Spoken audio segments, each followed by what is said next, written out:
냄새나는 노인, 진물 흐르는 피부, 사람들 몰래 피하는 가족들. 이것이 당신의 미래가 되어도 괜찮습니까? 90세까지 살았지만 병원 침대에서 썩어가는 살갗과 염증투성이 몸뚱이로 고통받는 노년, 그건 장수가 아니라 지옥 같은 연명일 뿐입니다. 매일 씻는다고 안심하지 마십시오. 당신이 놓치고 있는 단 5곳, 그곳이 바로 병의 뿌리이며 무병장수의 열쇠입니다. 지금 당장 이 5곳을 씻지 않으면 늦습니다. 좋아요, 구독은 무료이며 다음 유익한 영상을 가장 빠르게 보실 수 있습니다. 78세 김종만 어르신은 평소 건강을 자랑하던 분이었습니다. 친구들과 등산도 자주 다니고 동네 사람들 사이에서도 팔팔한 종만이 형님으로 통하던 분입니다. 그런데 어느 날 갑자기 어르신은 허리를 제대로 펴지 못하고 병원 신세를 지게 되었습니다. 처음엔 단순한 요통이라 여겼지만 병원에서는 청천벽력 같은 말을 꺼냈습니다. 피부염이 심하게 진행되어 2차 감염까지 왔습니다. 도저히 믿기지 않는 말이었습니다. 피부염 때문에 허리를 못 펴고 열까지 나며 상태가 악화되었다는 것입니다. 알고 보니 그 원인은 다름 아닌 평소 잘 씻지 않았던 등 부분이었습니다. 김 어르신은 평소 샤워를 하긴 했지만 손이 잘 닿지 않는 등은 대충 물만 묻히는 정도였습니다. 떼수건은 귀찮다고 쓰지 않았고 비누칠도 손이 닿는 부분만 했습니다. 그 결과 땀과 각질, 노폐물이 쌓이며 피부가 숨을 쉬지 못하고 염증을 일으킨 것입니다. 특히 고령자에게는 면역력이 낮기 때문에 작은 염증도 순식간에 퍼지고 등은 시야에서 보이지 않아 상태가 심각해질 때까지 알아차리기 어렵습니다. 종만 어르신은 결국 등 피부 궤양으로 수술까지 받게 되었고 몇 주 동안 입원 치료를 받아야 했습니다. 그 고통은 말로 다 표현할 수 없을 정도였습니다. 이 일을 겪고 난 뒤에야 종만 어르신은 평생을 씻으면서 등은 대충 넘겼는데 거기가 내 병의 시작이었다고 말했습니다. 등은 노인에게 있어 침묵의 시한폭탄과도 같은 부위입니다. 손이 닿지 않아 관리가 어렵고 시야에서 벗어나 상태 확인이 어려워 병을 키우기 쉽습니다. 특히 등은 하루 종일 땀이 많이 차는 부위이며 속옷이나 옷에 의해 자극을 지속적으로 받기 때문에 더더욱 청결에 신경 써야 하는 곳입니다. 나이가 들수록 피부가 얇아지고 건조해지기 때문에 각질과 노폐물이 쉽게 쌓이고 이로 인해 세균이 번식하기 좋습니다. 매일 샤워를 해도 등은 쉽게 잊혀지는 부위입니다. 특히 샤워기를 몸에 댄다고 해서 깨끗이 씻기는 것이 아닙니다. 반드시 부드러운 브러쉬나 긴 때타월을 사용해 비누 거품을 충분히 낸 뒤 꼼꼼히 닦아야 합니다. 또한 샤워 후에는 물기를 잘 닦고 보습제를 발라 피부를 보호하는 것도 중요합니다. 등은 단순한 피부 문제가 아니라 염증, 감염, 심지어 독소 침투로 이어질 수 있는 주요 통로가 될 수 있기 때문에 절대로 소홀히 해서는 안 되는 부위입니다. 90세까지 무병장수하기 위해서는 보이지 않는 곳일수록 더 철저히 관리해야 합니다. 매일 깨끗하게 씻는 첫 번째 장소는 바로 등입니다. 등 하나만 제대로 씻어도 노년의 큰 병을 막을 수 있습니다. 눈에 보이지 않는 등 뒤에 무서운 병이 숨어 있다는 것을 잊지 마시기 바랍니다.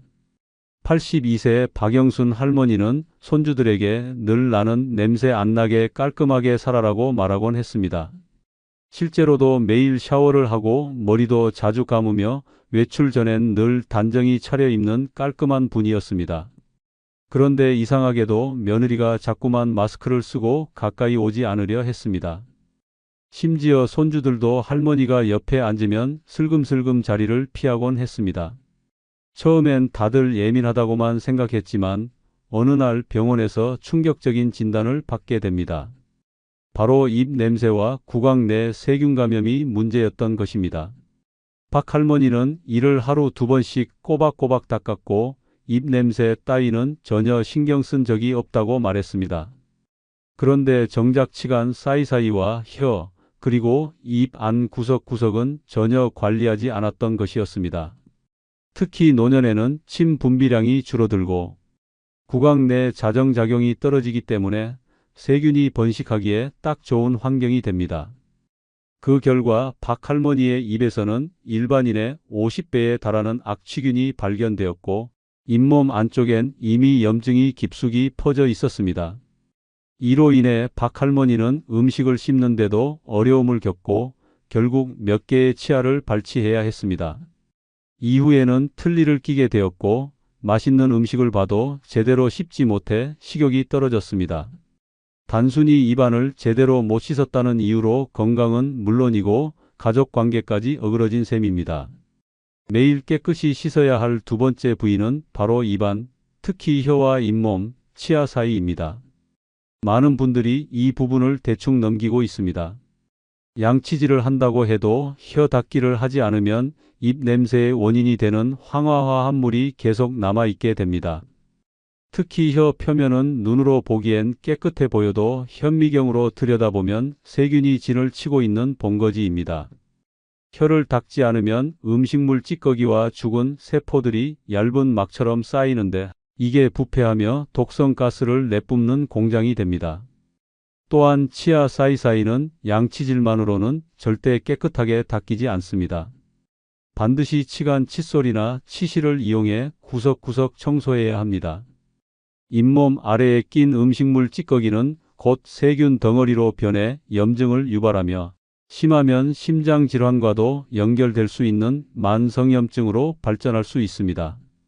입속의 세균은 혈관을 타고 몸 전체로 퍼질 수 있으며 심근경색, 뇌졸중의 위험까지 높이는 것으로 알려져 있습니다. 노인에게 가장 무서운 건 입맛을 잃는 것입니다. 제대로 먹지 못하면 영양이 부족해지고 기력이 떨어져 병에 쉽게 걸립니다. 그런데 그 출발점이 입속 관리 부족이라면 매일의 양치 습관은 생명을 지키는 가장 기본이자 강력한 무기가 되는 셈입니다. 입안은 하루 3번 이상, 특히 자기 전에는 반드시 혀와 잇몸까지 꼼꼼하게 닦아야 합니다.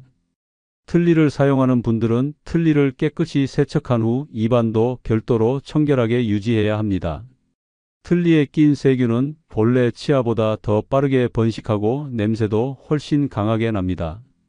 그리고 한 달에 한 번은 치과에서 스케일링과 검진을 받는 것이 바람직합니다.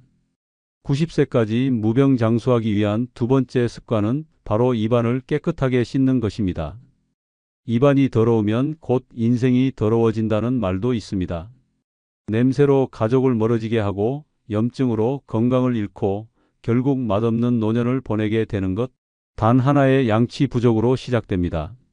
지금 이 순간부터라도 혀, 잇몸, 치아 사이까지 꼼꼼하게 닦는 습관을 가지는 것이 100세 인생의 열쇠입니다. 79세 정남수 어르신은 젊은 시절부터 늘 깔끔하다는 말을 듣고 살았습니다. 운동도 꾸준히 하고 옷차림도 늘 정갈하게 유지하는 분이었습니다. 특히 나는 냄새나는 노인이 되지 않을 거야 라는 말을 입버릇처럼 하며 주변의 청결에도 민감하게 반응했습니다. 그런데 어느 날부터인가 어르신 주변에 이상한 소문이 돌기 시작했습니다. 남수 형한테서 뭐 이상한 냄새 나지 않냐? 뒤에서 뭔가 쉰내 같은 게 올라와. 처음엔 농담인 줄 알았지만 시간이 갈수록 냄새가 심해졌고 결국 가족들도 눈치를 주기 시작했습니다. 이상하다고 느낀 정 어르신은 병원을 찾았고 그곳에서 충격적인 얘기를 듣게 됩니다. 겨드랑이에 땀샘이 막히고 세균이 번식해 악취가 심각하게 퍼지고 있다는 진단이었습니다. 알고 보니 평소에는 샤워를 하더라도 겨드랑이는 대충 손으로 쓱 문지르는 정도였고 땀이 나도 별다른 처치를 하지 않았던 것이 원인이었습니다. 특히 여름철엔 땀에 젖은 셔츠를 그대로 몇 시간씩 입고 다니며 세균의 온상지처럼 만든 것이었습니다. 겨드랑이는 체온이 높고 습기가 잘 차는 부위이기 때문에 한번 세균이 번식하면 냄새는 폭탄처럼 터지고 땀샘은 염증으로 막혀 고름이 생기는 악순환이 이어지게 됩니다. 정 어르신은 결국 악성 땀샘 염증으로 고통을 겪으며 몇 차례 드레싱 치료를 받아야 했고 심한 경우 절개 수술까지 고민하게 되었습니다. 매일 깨끗이 씻어야 할 세 번째 부위는 바로 겨드랑이입니다. 겨드랑이는 인체에서 가장 예민하고 민감한 냄새 기관 중 하나입니다. 특히 노년에는 호르몬의 변화로 인해 땀의 성분이 달라지고 분비된 땀이 피부 표면에서 빠르게 분해되면서 악취의 중심지가 됩니다. 젊었을 땐 땀을 흘려도 냄새가 덜했지만 나이가 들수록 암내의 농도는 더 강해지고 냄새는 훨씬 오래 지속됩니다. 문제는 이 냄새가 당사자는 잘 느끼지 못하지만 주변 사람에게는 강력하게 인식된다는 점입니다. 노인의 채취는 단순히 나이 탓만이 아닙니다. 겨드랑이를 제대로 씻지 않은 결과일 가능성이 높습니다. 손으로만 대충 문지르는 것으론 부족합니다. 반드시 부드러운 스펀지나 전용 바디브러쉬를 사용해 충분히 비누 거품을 내고 주름 사이사이를 꼼꼼히 닦아야 합니다. 특히 겨드랑이에는 땀이 모이는 부위이기 때문에 샤워 후엔 완전히 말려주는 것이 매우 중요합니다. 습기가 남아있으면 세균이 번식하면서 피부염, 모낭염, 심지어 곱는 현상까지 이어질 수 있습니다. 또한 땀이 많이 나는 여름철에는 땀 흡수가 잘 되는 면소재 옷을 입고 하루에 한 번 이상 겨드랑이를 닦는 습관을 들이는 것이 좋습니다. 외출 전이나 식사 자리 같은 중요한 자리에선 소량의 데오도란트나 땀 억제제를 사용하는 것도 좋은 방법입니다. 물론 제품 사용 전에 알레르기 반응이 없는지 먼저 확인하는 것이 중요합니다. 겨드랑이는 단순한 냄새 문제를 넘어 노년의 사회적 관계까지 파괴할 수 있는 무서운 부위입니다. 사람들은 말은 하지 않지만 냄새에 예민하게 반응합니다. 아무리 좋은 인상도 불쾌한 냄새 한 번이면 무너지고 아무리 따뜻한 사람도 피하게 됩니다. 정남수 어르신처럼 스스로는 청결하다고 생각해도 겨드랑이 하나 제대로 관리하지 않으면 결국 외면받는 노인이 될 수 있습니다. 90세까지 무병장수를 꿈꾼다면 매일 깨끗하게 씻어야 할 세 번째 부위는 바로 겨드랑이입니다. 땀이 모이고 냄새가 시작되는 이 작은 공간을 매일 정성껏 관리하는 것이 노년의 품격을 지키는 첫걸음입니다. 채취로 멀어지는 사람들보다 향기로 다가오는 어른이 되기 위한 습관을 지금 당장 시작해야 합니다. 81세 이정의 할머니는 젊은 시절 간호사로 근무했던 덕분에 위생에는 누구보다 철저한 분이었습니다. 손 씻는 것, 양치질, 청결한 옷차림은 몸에 배어 있었습니다. 그런데 몇 달 전부터 할머니는 이유를 알 수 없는 가려움증에 시달리기 시작했습니다. 처음에는 피부가 건조해서 그런 줄 알고 보습제를 바르고 비누를 바꿔가며 씻어봤지만 증상은 점점 심해졌습니다. 나중엔 가려움이 통증으로 번지고 걷는 것조차 불편해질 정도가 되었습니다. 병원에 가서 검사를 받은 결과 의사는 놀라운 말을 꺼냈습니다. 할머니 항문 주위가 감염되어 피부염이 생긴 겁니다. 상당히 심각합니다. 이 말을 들은 정혜 할머니는 큰 충격을 받았습니다. 평소 그렇게 깨끗하게 생활했는데 어떻게 이런 곳에 병이 생길 수 있는지 이해할 수 없었습니다. 하지만 자세히 살펴보니 매일 샤워를 하면서도 항문 주위는 대충 씻는 정도였고 대변 후에도 물티슈나 비데를 사용하지 않고 휴지만으로 마무리했던 것이 화근이었습니다. 고령자의 피부는 얇고 약하기 때문에 항문 주변에 조금만 이물질이 남아도 염증이 쉽게 생깁니다. 그 상태로 몇 달이 지나면 진균 감염, 궤양, 피부 찢어짐 등 심각한 합병증으로 이어질 수 있습니다. 정혜 할머니는 결국 피부과와 항문외과를 오가며 통원 치료를 받았고 치료비도 적지 않게 들어갔습니다.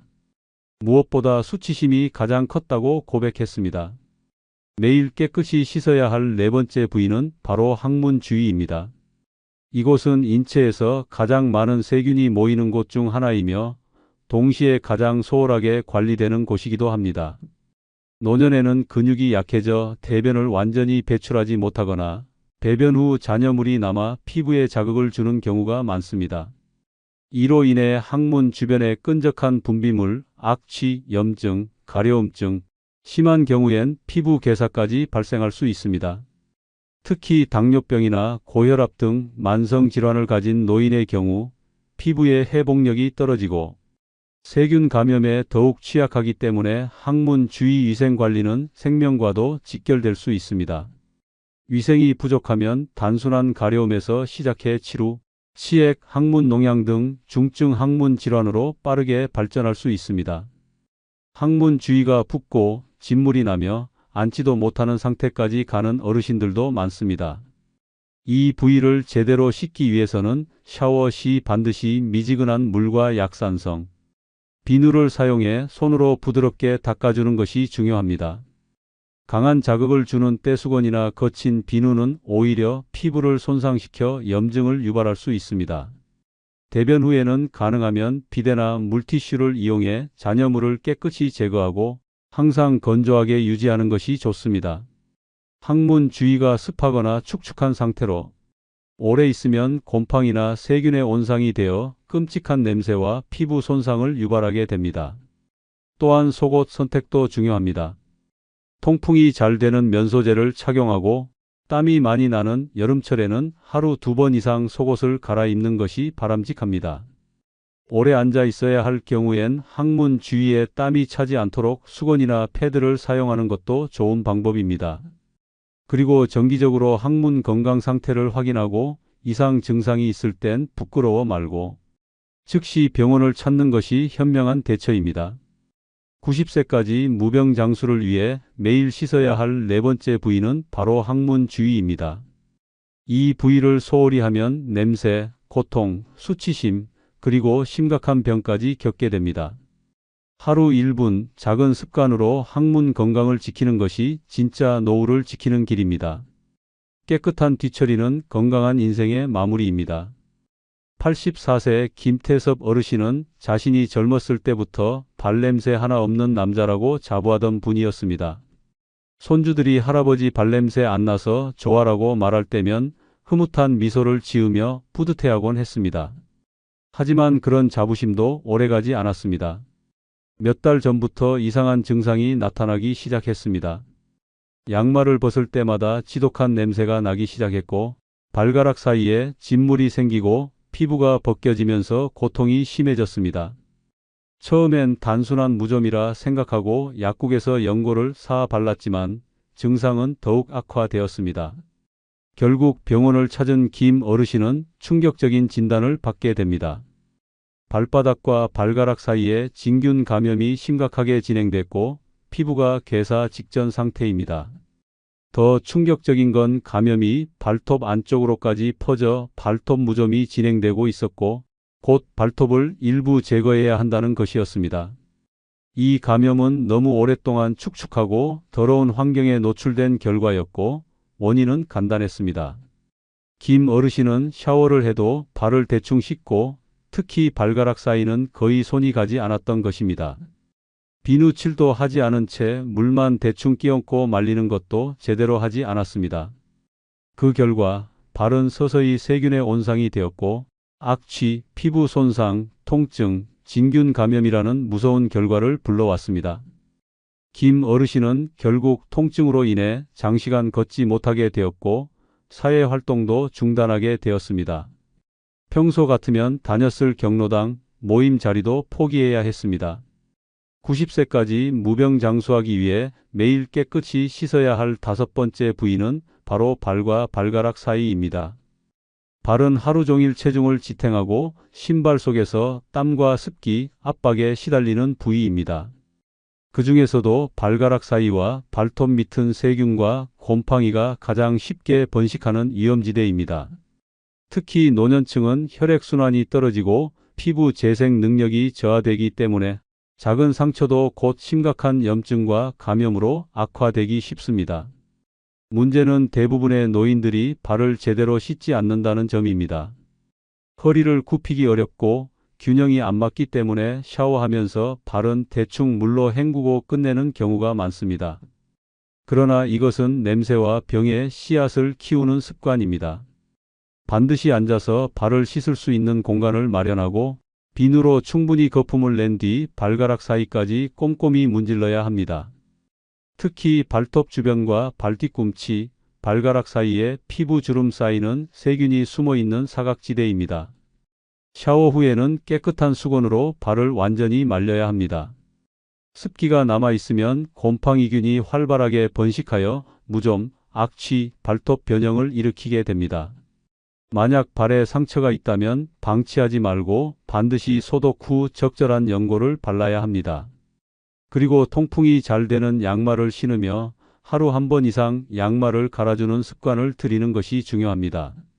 신발도 자주 말리고 관리하여 발을 세균으로부터 지키는 환경을 만들어야 합니다. 무좀은 단순한 피부 질환이 아닙니다. 만성 무좀은 당뇨병 환자에게 괴사와 절단까지 초래할 수 있는 위험한 질병으로 발전합니다. 건강한 노년을 위해서는 반드시 발 청결을 습관화해야 합니다. 깨끗한 발은 냄새 없는 자신감을 만들고 통증 없는 자유로운 걸음을 가능하게 합니다. 90세까지 무병장수를 위해 매일 씻어야 할 5번째 부위는 발입니다. 보이지 않는 곳, 하지만 매일 걷고 서고 살아가는 삶의 기반인 발을 지키는 것이야말로 진정한 노년의 건강을 지키는 길입니다. 하루 한 번 발에 손을 대는 그 작은 습관이 인생의 마지막까지 스스로 걷는 기적을 만들어 줍니다. 이 5곳을 매일 씻는 일은 단순한 위생이 아닙니다. 그것은 병을 막고 냄새를 없애고 가족의 사랑을 지키는 생존 전략입니다. 청결을 소홀히 하면 피부는 썩고 세균은 침투하며 당신은 병든 노인으로 외면당하게 됩니다. 무병장수는 우연이 아닙니다. 매일의 습관이 만든 결과입니다. 지금 이 순간부터라도 이 5곳을 정성껏 씻으십시오. 그것이 당신이 마지막까지 존엄하게 살아가는 유일한 방법입니다. 끝으로 좋아요, 구독 부탁드립니다. 감사합니다. 누군가가 나를 싫어한다는 사실 그 자체만으로 마음이 무너집니다. 나이를 먹어도 머리가 하얘져도 누군가의 차가운 시선과 독 같은 말 한마디에 심장이 철렁 내려앉습니다. 왜 나를 싫어하는가에 대한 의문은 곧 자책이 되고 그 사람의 표정 하나, 말투 하나에 잠을 설칩니다. 미움은 칼보다 날카롭고 그 고통은 예상보다 깊고 오래갑니다. 그러나 더 끔찍한 건 그 감정에 휘둘리며 내 삶을 망치는 것입니다. 오늘 영상은 나를 싫어하는 사람을 대하는 현명한 5가지 방법을 알아보겠습니다. 구독과 좋아요는 무료이며 다음 영상을 가장 빠르게 보실 수 있습니다. 첫 번째, 나를 싫어하는 사람에게 굳이 잘 보이려 하지 마십시오. 노년에 접어들면 인간관계도 원숙해지고 모든 게 평온해질 줄 알았습니다. 그러나 현실은 다릅니다. 여전히 누군가는 나를 미워하고 괜히 시비를 걸고 아무 이유 없이 험담을 퍼뜨리는 사람들이 존재합니다. 인생을 60년, 70년 혹은 그 이상을 살아왔어도 사람들의 시선과 평가는 마음을 아프게 할 수 있습니다. 그런데 여기서 중요한 사실은 그런 사람에게 굳이 잘 보이려 애쓰는 것은 시간 낭비일 뿐이라는 것입니다. 그 사람이 나를 싫어하는 이유가 정말 내 탓일까요? 아닙니다. 질투일 수 있고 오해일 수 있으며 혹은 그저 자신이 불행해서 나에게 투사하는 감정일 수 있습니다. 그런데도 우리는 왜 그 사람의 눈치를 보고 잘해보려 하고 괜히 눈치까지 보며 상처를 받아야 합니까? 그건 스스로를 학대하는 것입니다. 살면서 가장 어리석은 행동 중 하나가 나를 싫어하는 사람에게 인정받으려 애쓰는 일입니다. 그 사람이 날 싫어하는 순간부터 나는 이미 그 사람의 머릿속에서 나쁜 사람입니다. 무슨 말을 해도 왜곡해서 들을 것이고 무슨 행동을 해도 악의적으로 해석할 것입니다. 그것이 사람의 본성입니다. 그러니 애초에 잘 보일 필요도 없습니다. 이제는 외면하십시오. 모른 척 하십시오. 그리고 말없이 자신답게 사십시오. 입으로 아무리 말을 해도 내 행동과 삶이 진짜입니다. 잘 보이려 하다 보면 결국 나답지 못한 행동을 하게 되고 나 자신을 잃게 됩니다. 그렇게 자존감은 무너지고 마음의 병은 깊어집니다. 무례한 사람에게는 친절할 이유가 없습니다. 매번 웃으며 대하지 않아도 됩니다. 단호하게 거리를 두고 내 삶을 지키는 것이 더 중요합니다. 상대가 나를 싫어한다면 그건 그 사람의 문제입니다. 나는 내 방식대로, 내 가치대로, 내 삶을 살아가면 됩니다. 굳이 누군가의 마음에 들기 위해 나를 깎아내릴 필요는 없습니다. 살면서 알게 된 진실 하나는 모두에게 좋은 사람이 되려다 결국 누구에게도 진짜 좋은 사람이 되지 못한다는 것입니다. 이제는 자신을 위한 선택을 하십시오. 더 이상 그 사람의 시선과 말에 흔들리지 마십시오. 나이가 들수록 가장 중요한 건 평안입니다. 나를 싫어하는 사람에게 신경 쓰는 순간 내 평안은 사라집니다. 이제는 나를 아끼는 사람과의 관계에만 집중하십시오. 그것만으로도 충분합니다. 실제로 72세의 김순자 어르신은 동네 노인정에서 늘 웃으며 사람들과 잘 지내려 노력했습니다. 모두에게 친절하게 대하고 생신이 있는 날이면 과일이며 떡을 사서 나눴습니다. 그러나 어느 날 평소 말수가 많지 않았던 어씨가 다른 어르신들과 김 어르신의 험담을 하기 시작했습니다. 저 사람 너무 오지랖이야. 있는 척 너무 해라며 말도 안 되는 소문을 퍼뜨렸습니다. 처음엔 속이 뒤집히는 걸 참으며 더 친절하게 굴었습니다. 일부러 어씨에게 말도 걸고 간식도 건넸습니다. 하지만 돌아오는 건 여전히 차가운 무시와 뒷말뿐이었습니다. 그러다 어느 날 김 어르신이 가만히 어씨를 쳐다보며 조용히 말했습니다. 내가 왜 당신 기분 맞추며 살아야 하나요? 당신이 날 싫어하면 그냥 싫어하세요. 난 이제 나를 좋아해 주는 사람하고만 이야기할 겁니다. 그날 이후 오히려 다른 어르신들이 김 어르신 편을 들었습니다. 순자 씨 말이 맞아. 괜히 참지 마요. 라는 격려도 이어졌습니다. 신기하게도 어씨는 그 후로 말수가 줄었고 더 이상 험담도 하지 않았습니다. 김 어르신은 이렇게 말했습니다. 그땐 참 후련했어요. 괜히 눈치 보며 애썼던 내가 참 한심했죠. 노년은 더 이상 맞춰주는 인생이 아닙니다. 내 감정, 내 마음, 내 존엄을 지키며 살아야 하는 시간입니다. 그러니 다시 한번 말합니다. 나를 싫어하는 사람에게 굳이 잘 보이려 하지 마십시오. 당신은 이미 충분히 괜찮은 사람입니다. 두 번째, 나를 싫어하는 이의 말에 휘둘리지 마십시오. 노년의 삶에서 가장 피곤한 순간은 나를 싫어하는 사람의 말에 마음이 뒤틀리고 잠 못 이루는 그 시간입니다. 어느 날은 괜히 거울을 보며 내가 그렇게 문제였나? 라는 자책에 빠지고 또 어느 날은 분노에 치밀어 혼잣말로 대받아치며 스스로를 괴롭히기도 합니다. 하지만 이 모든 고통은 사실 그 한 사람의 입에서 시작된 일입니다. 사람의 말은 칼보다 날카롭습니다. 특히 나를 싫어하는 사람의 말은 독이 되어 가슴속을 후벼 팝니다. 평생을 바르게 살아왔어도 그 한마디에 지난 삶이 부정당한 것처럼 느껴질 수 있습니다. 쟤는 원래 저래. 이런 말들이 한번 머릿속에 들어오면 지워지지 않습니다. 마치 귀에 딱지가 앉은 듯 계속 맴돌고 자다가도 벌떡 일어나게 만들기도 합니다. 하지만 기억하십시오. 그 말은 진실이 아닙니다. 오히려 그 말 속엔 상대의 열등감과 상처 그리고 병든 시선이 들어 있습니다.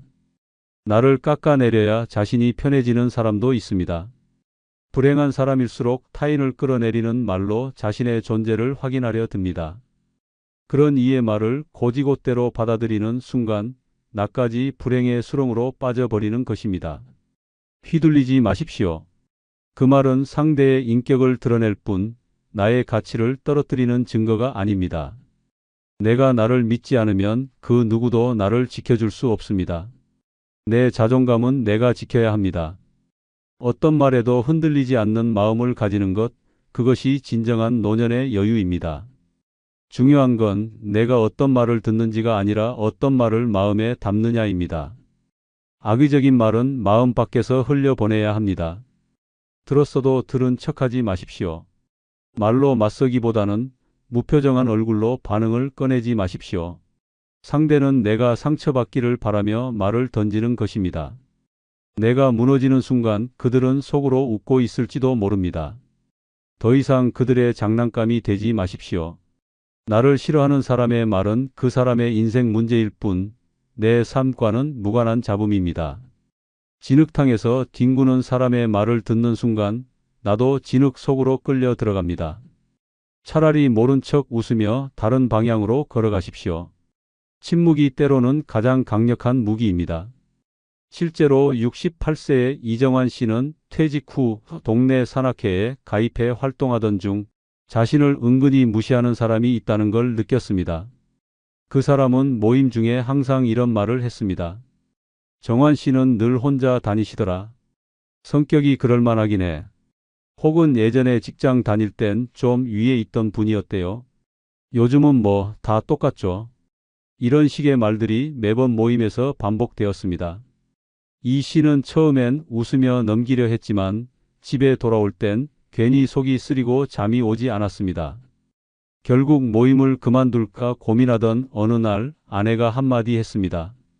당신을 아는 사람은 저 말들에 웃고 넘기고 모르는 사람은 저 말들 듣고 그 사람을 이상하게 볼 거예요. 그 말을 들은 이 씨는 결심했습니다. 다음 모임에서 다시 그 사람이 비꼬는 말을 했을 때 이 씨는 딱 한마디만 했습니다. 그런 말 할 시간에 오늘 산행길이나 정확히 좀 기억하세요. 지난번엔 길 잃으셔서 다들 고생했잖아요.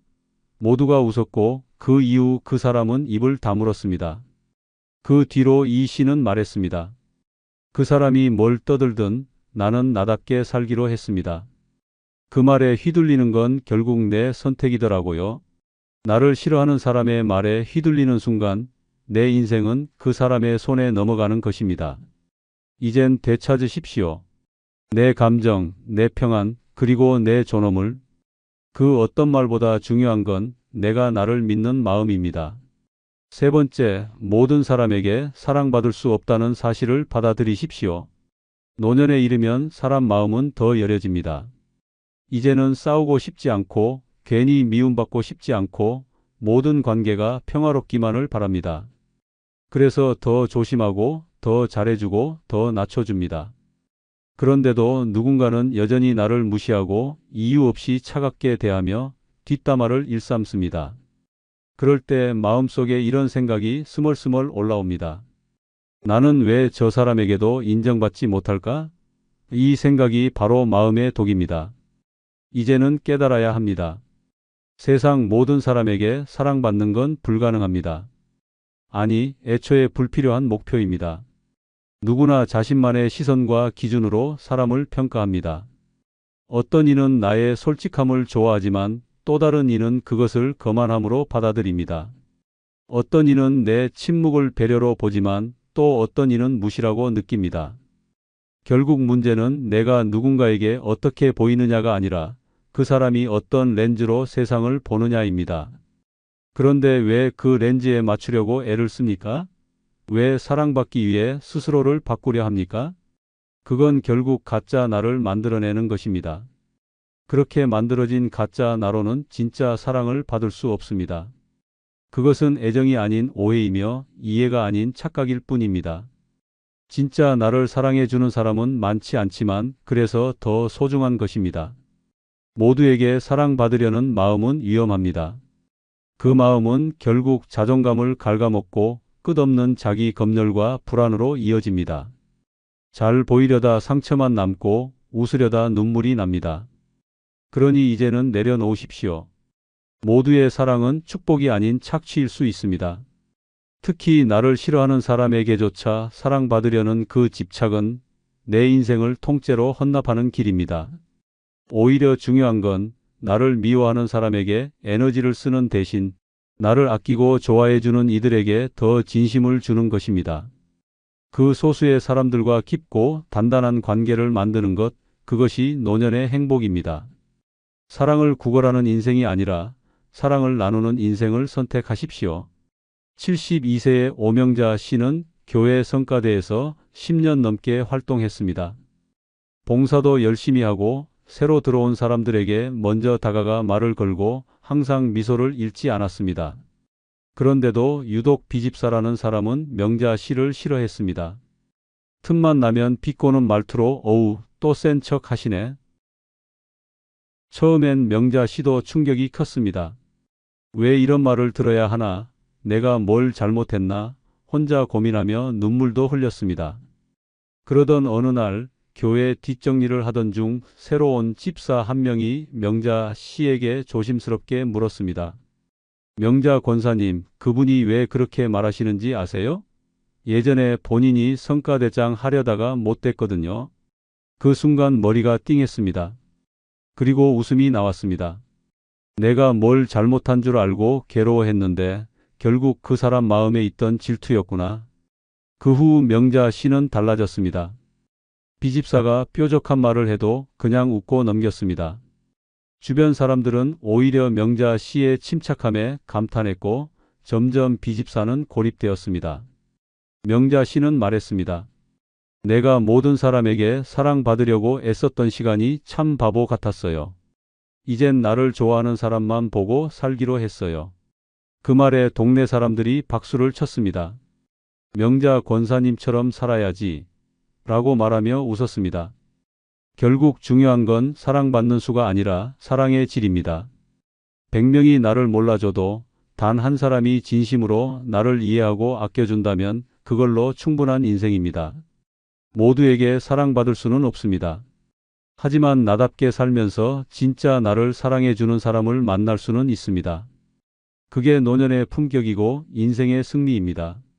네 번째, 나를 싫어하는 이에게 너무 많은 에너지를 쓰지 마십시오.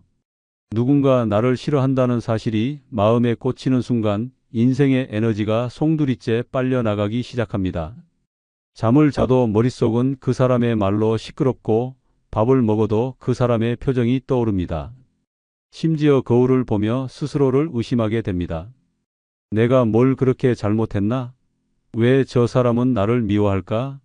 내가 좀 더 잘했더라면. 이런 생각들이 꼬리에 꼬리를 물고 정신을 지배합니다. 그게 바로 위험입니다. 나를 싫어하는 단 한 사람에게 내 하루를 통째로 넘겨주는 것, 그것은 자발적인 감정 낭비이자 자존감 파괴입니다. 더 심각한 것은 그런 감정에 사로잡히면 진짜 중요한 사람들과의 관계에도 금이 가기 시작한다는 점입니다. 웃을 일에도 웃지 못하고 편한 사람 앞에서도 경계하게 되고 결국 내 인생 전체가 그 사람 중심으로 돌아가기 시작합니다. 그 사람은 여전히 내 마음을 모르고 여전히 내 뒷말을 하고 있을 뿐입니다. 내가 그를 미워한다고 해서 그가 달라지는 것도 아니고 내가 잘해준다고 해서 나를 좋아하게 될 가능성도 없습니다. 그 사람에게 집착하는 순간 나는 내 감정의 주인이 아니라 감정의 노예가 됩니다. 에너지는 한정되어 있습니다. 그 에너지를 왜 그런 사람에게 낭비합니까? 노년은 다시는 오지 않을 소중한 시간입니다. 여생을 스트레스에 소모할 것입니까? 아니면 평안과 기쁨에 투자할 것입니까? 나를 미워하는 사람은 내가 행복해지는 걸 원치 않습니다. 그런데 아이러니하게도 내가 그 사람에게 신경 쓸수록 그 사람은 더 힘을 얻습니다. 마치 내가 고통받는 걸 보며 속으로 쾌감을 느끼듯이 말입니다. 지금이라도 마음을 끊으십시오. 생각을 멈추십시오.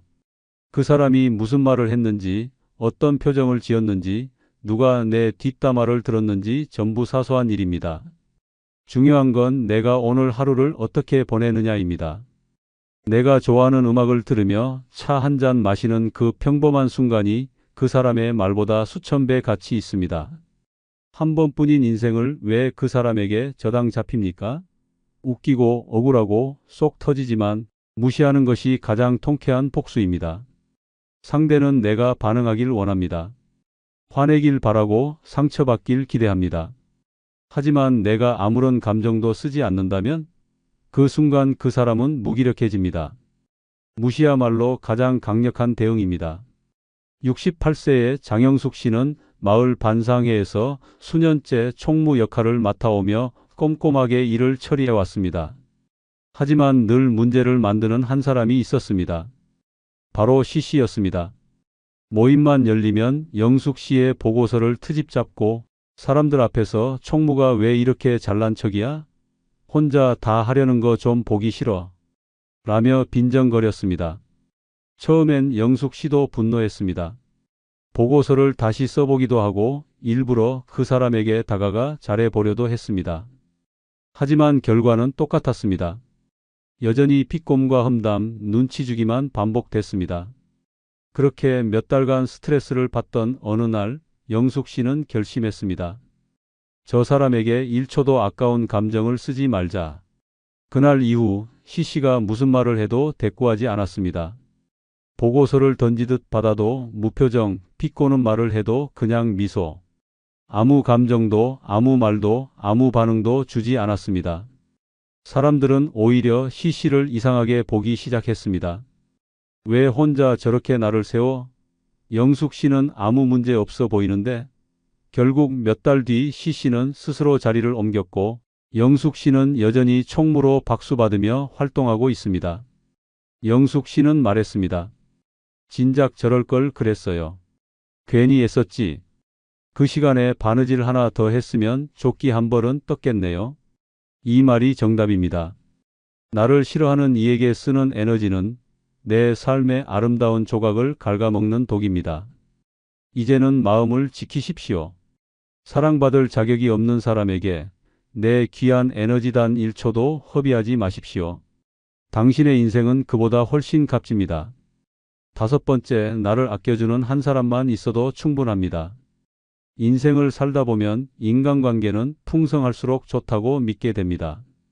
사람들 사이에서 인정받고 어디를 가든 반갑게 인사받고 모임마다 초대되는 삶이 이상적인 삶처럼 포장됩니다. 그래서 우리는 계속 애씁니다.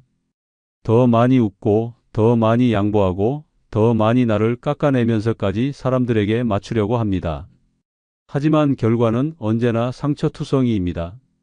칭찬보다 뒷담화가 많고 진심보단 가식이 넘치며 나를 향한 관심은 표면적인 관심일 뿐입니다. 사람은 많아도 마음 둘 곳은 없고 인사는 넘쳐도 진짜 걱정해주는 이는 없습니다. 그런 현실 앞에서 우리는 자꾸 외롭다고 느낍니다. 수십 명과 함께 있어도 외로운 것, 그것이 나이 든 사람들의 가장 큰 비극입니다. 하지만 중요한 진실이 있습니다. 진심으로 나를 아껴주는 단 한 사람만 있다면 그 인생은 성공입니다. 수백 명이 나를 알아주지 않아도 딱 한 사람이 나의 고단한 하루를 이해해주고 내가 조용히 눈물 흘릴 때 옆에서 말없이 손을 잡아주는 사람이 있다면 그것만으로도 충분합니다. 이 세상은 나를 평가하고 판단하고 밀어내는 사람들로 가득합니다. 특히 나이 들수록 소외감은 더 커집니다. 예전엔 내 말에 고개를 끄덕이던 사람들이 이제는 대화 중에도 휴대폰을 보고 내 이야기를 건성으로 듣습니다. 그런 순간마다 나는 이제 필요 없는 사람인가라는 생각에 가슴이 서늘해집니다. 그러나 그럴 때 곁에 있는 단 한 사람의 존재는 세상의 차가움을 이기는 따뜻한 담요와 같습니다. 그 사람은 내 말을 끝까지 들어주고 내 고집마저도 미소로 받아주며 무엇보다도 있는 그대로의 나를 인정해 줍니다. 어떤 꾸밈도 어떤 과장도 없이 나를 바라봐주는 존재. 그 사람 하나만으로 외로운 세상에서 버틸 힘이 생깁니다. 모든 사람에게 잘 보일 필요도 없고 모든 사람과 친해질 필요도 없습니다. 그건 에너지만 낭비하는 일입니다. 진짜 필요한 건 내가 무너질 때 옆에 있어줄 단 한 사람입니다.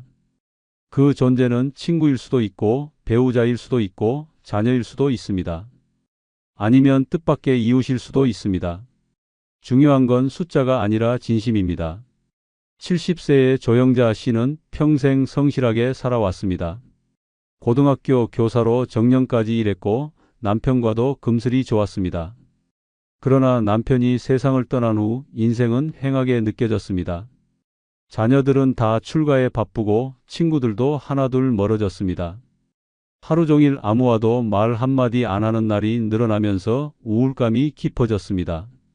그러던 어느 날 동네에 새로 생긴 작은 카페에 들어갔습니다. 혼자 앉아 조용히 차를 마시던 그때 카페 주인인 40대 초반의 젊은 여성이 다가와 말했습니다. 항상 혼자 오시는데 따뜻한 차 한 잔 서비스로 드릴게요. 오늘도 멋지세요. 그 짧은 말에 형자 씨는 눈물이 핑 돌았습니다. 그날 이후 매주 한두 번씩 그 카페에 가게 되었고 카페 주인은 자연스럽게 형자 씨와 이야기를 나누었습니다. 딸처럼 챙겨주고 가족처럼 위로해주며 언제부터인가 형자 씨는 내가 괜히 존재하는 게 아니구나라는 생각을 하게 되었습니다. 이야기를 들은 사람들은 말했습니다. 형자 씨, 그 카페 하나가 형자 씨 인생을 바꿨네요. 형자 씨는 웃으며 대답했습니다. 그 친구 하나 덕분에 내가 다시 살아났어요.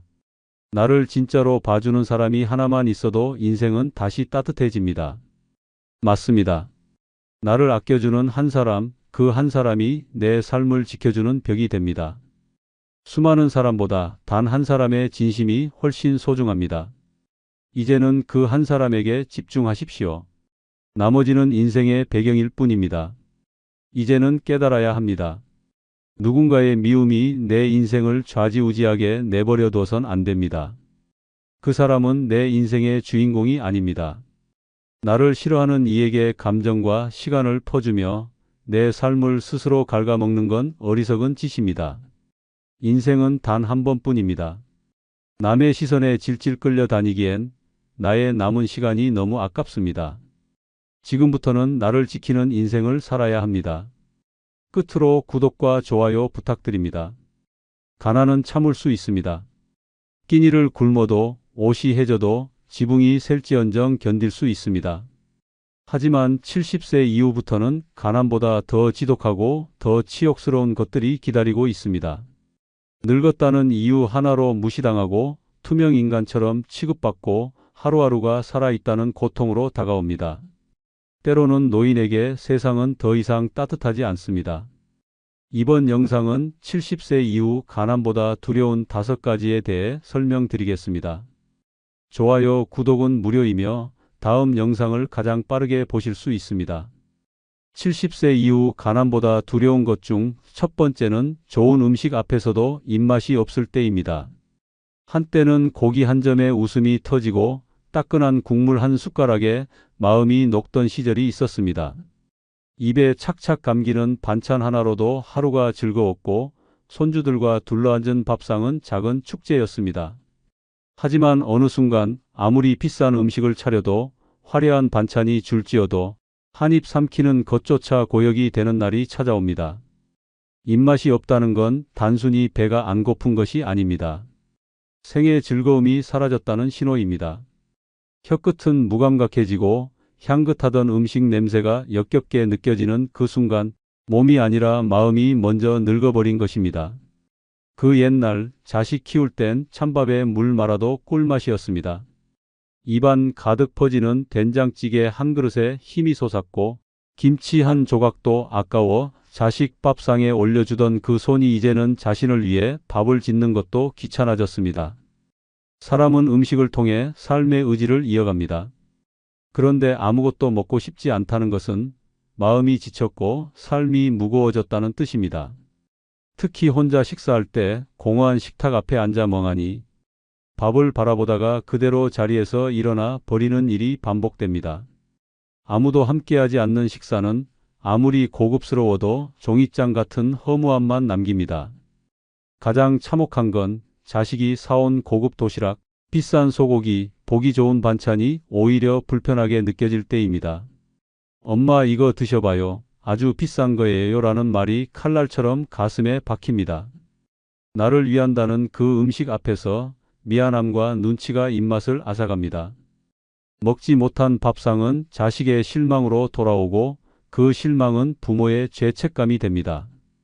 음식 앞에서 고개를 돌리는 일은 점점 버릇이 됩니다. 처음엔 아파서 나중엔 귀찮아서 결국엔 그냥 사는 게 지겨워서입니다.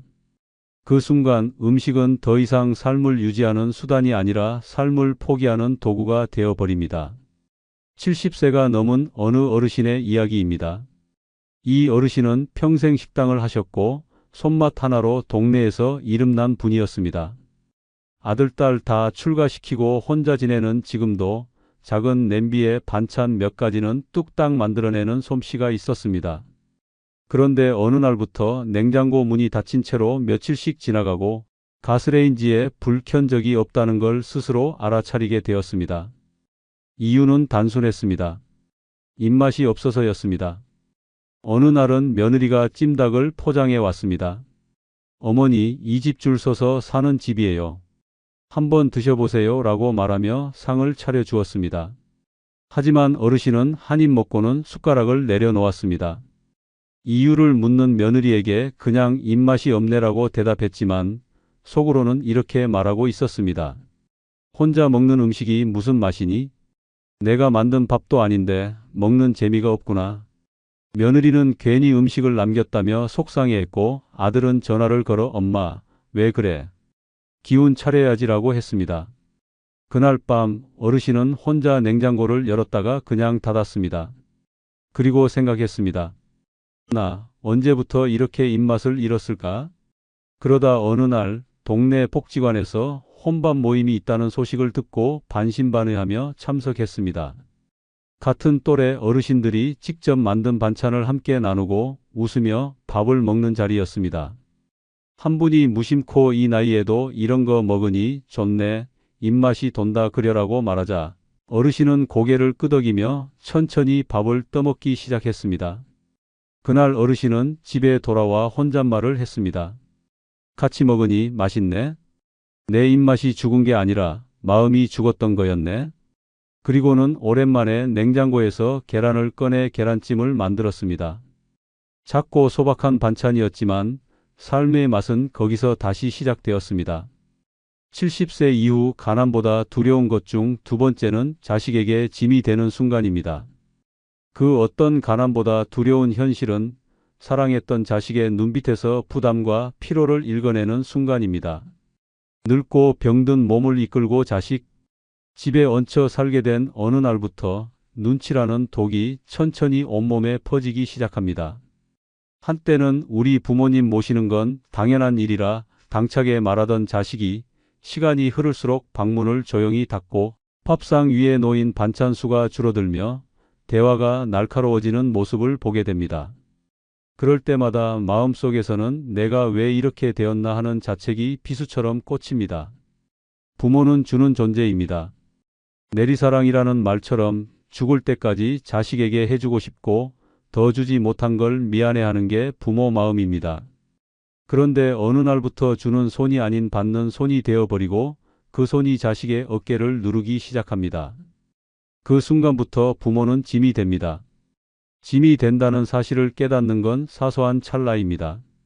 화장실 불을 오래 켜놓았다며 껄끄럽게 말하는 며느리의 표정에서 손주가 친구들에게 우리 할머니, 우리 집에서 살아요라고 말하며 머쓱해하는 모습에서 손주 장난감보다 작은 방 한 칸을 배정받을 때의 찬바람 속에서 알게 됩니다.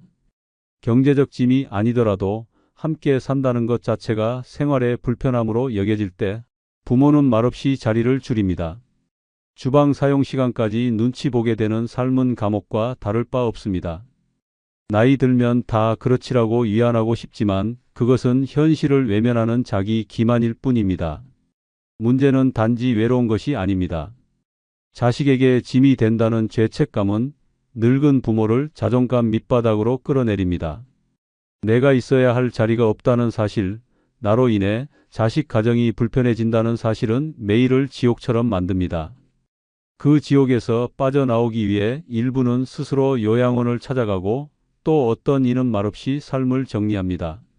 마지막 남은 자존심마저 무너지는 순간 부모는 비로소 삶에서 자신이 사라져도 괜찮겠다고 느낍니다.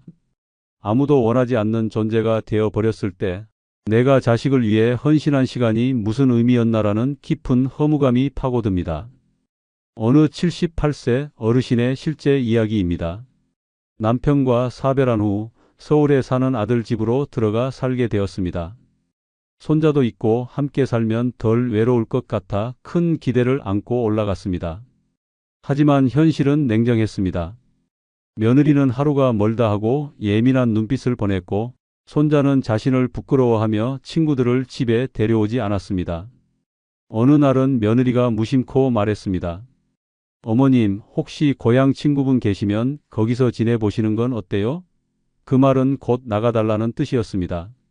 그날 밤 어르신은 자신의 짐을 싸기 시작했습니다. 그런데 며느리가 방에 들어와 눈을 동그랗게 뜨며 말했습니다. 아니에요, 어머님. 그냥 제 말이 오해되신 거예요. 하지만 이미 그 마음은 접혔습니다. 그날 이후 어르신은 집 근처 공원으로 매일 나가 바람을 쐬며 혼잣말을 시작했습니다. 나는 이제 필요 없는 사람입니다. 있어도 없어도 그만인 사람입니다. 결국 어르신은 근처 쉼터로 거처를 옮기고 아들과 연락을 끊었습니다. 그 어르신은 마지막으로 이런 말을 남겼습니다. 나는 가난해서 슬픈 게 아닙니다. 자식 눈치 보며 사는 게 더 비참했습니다.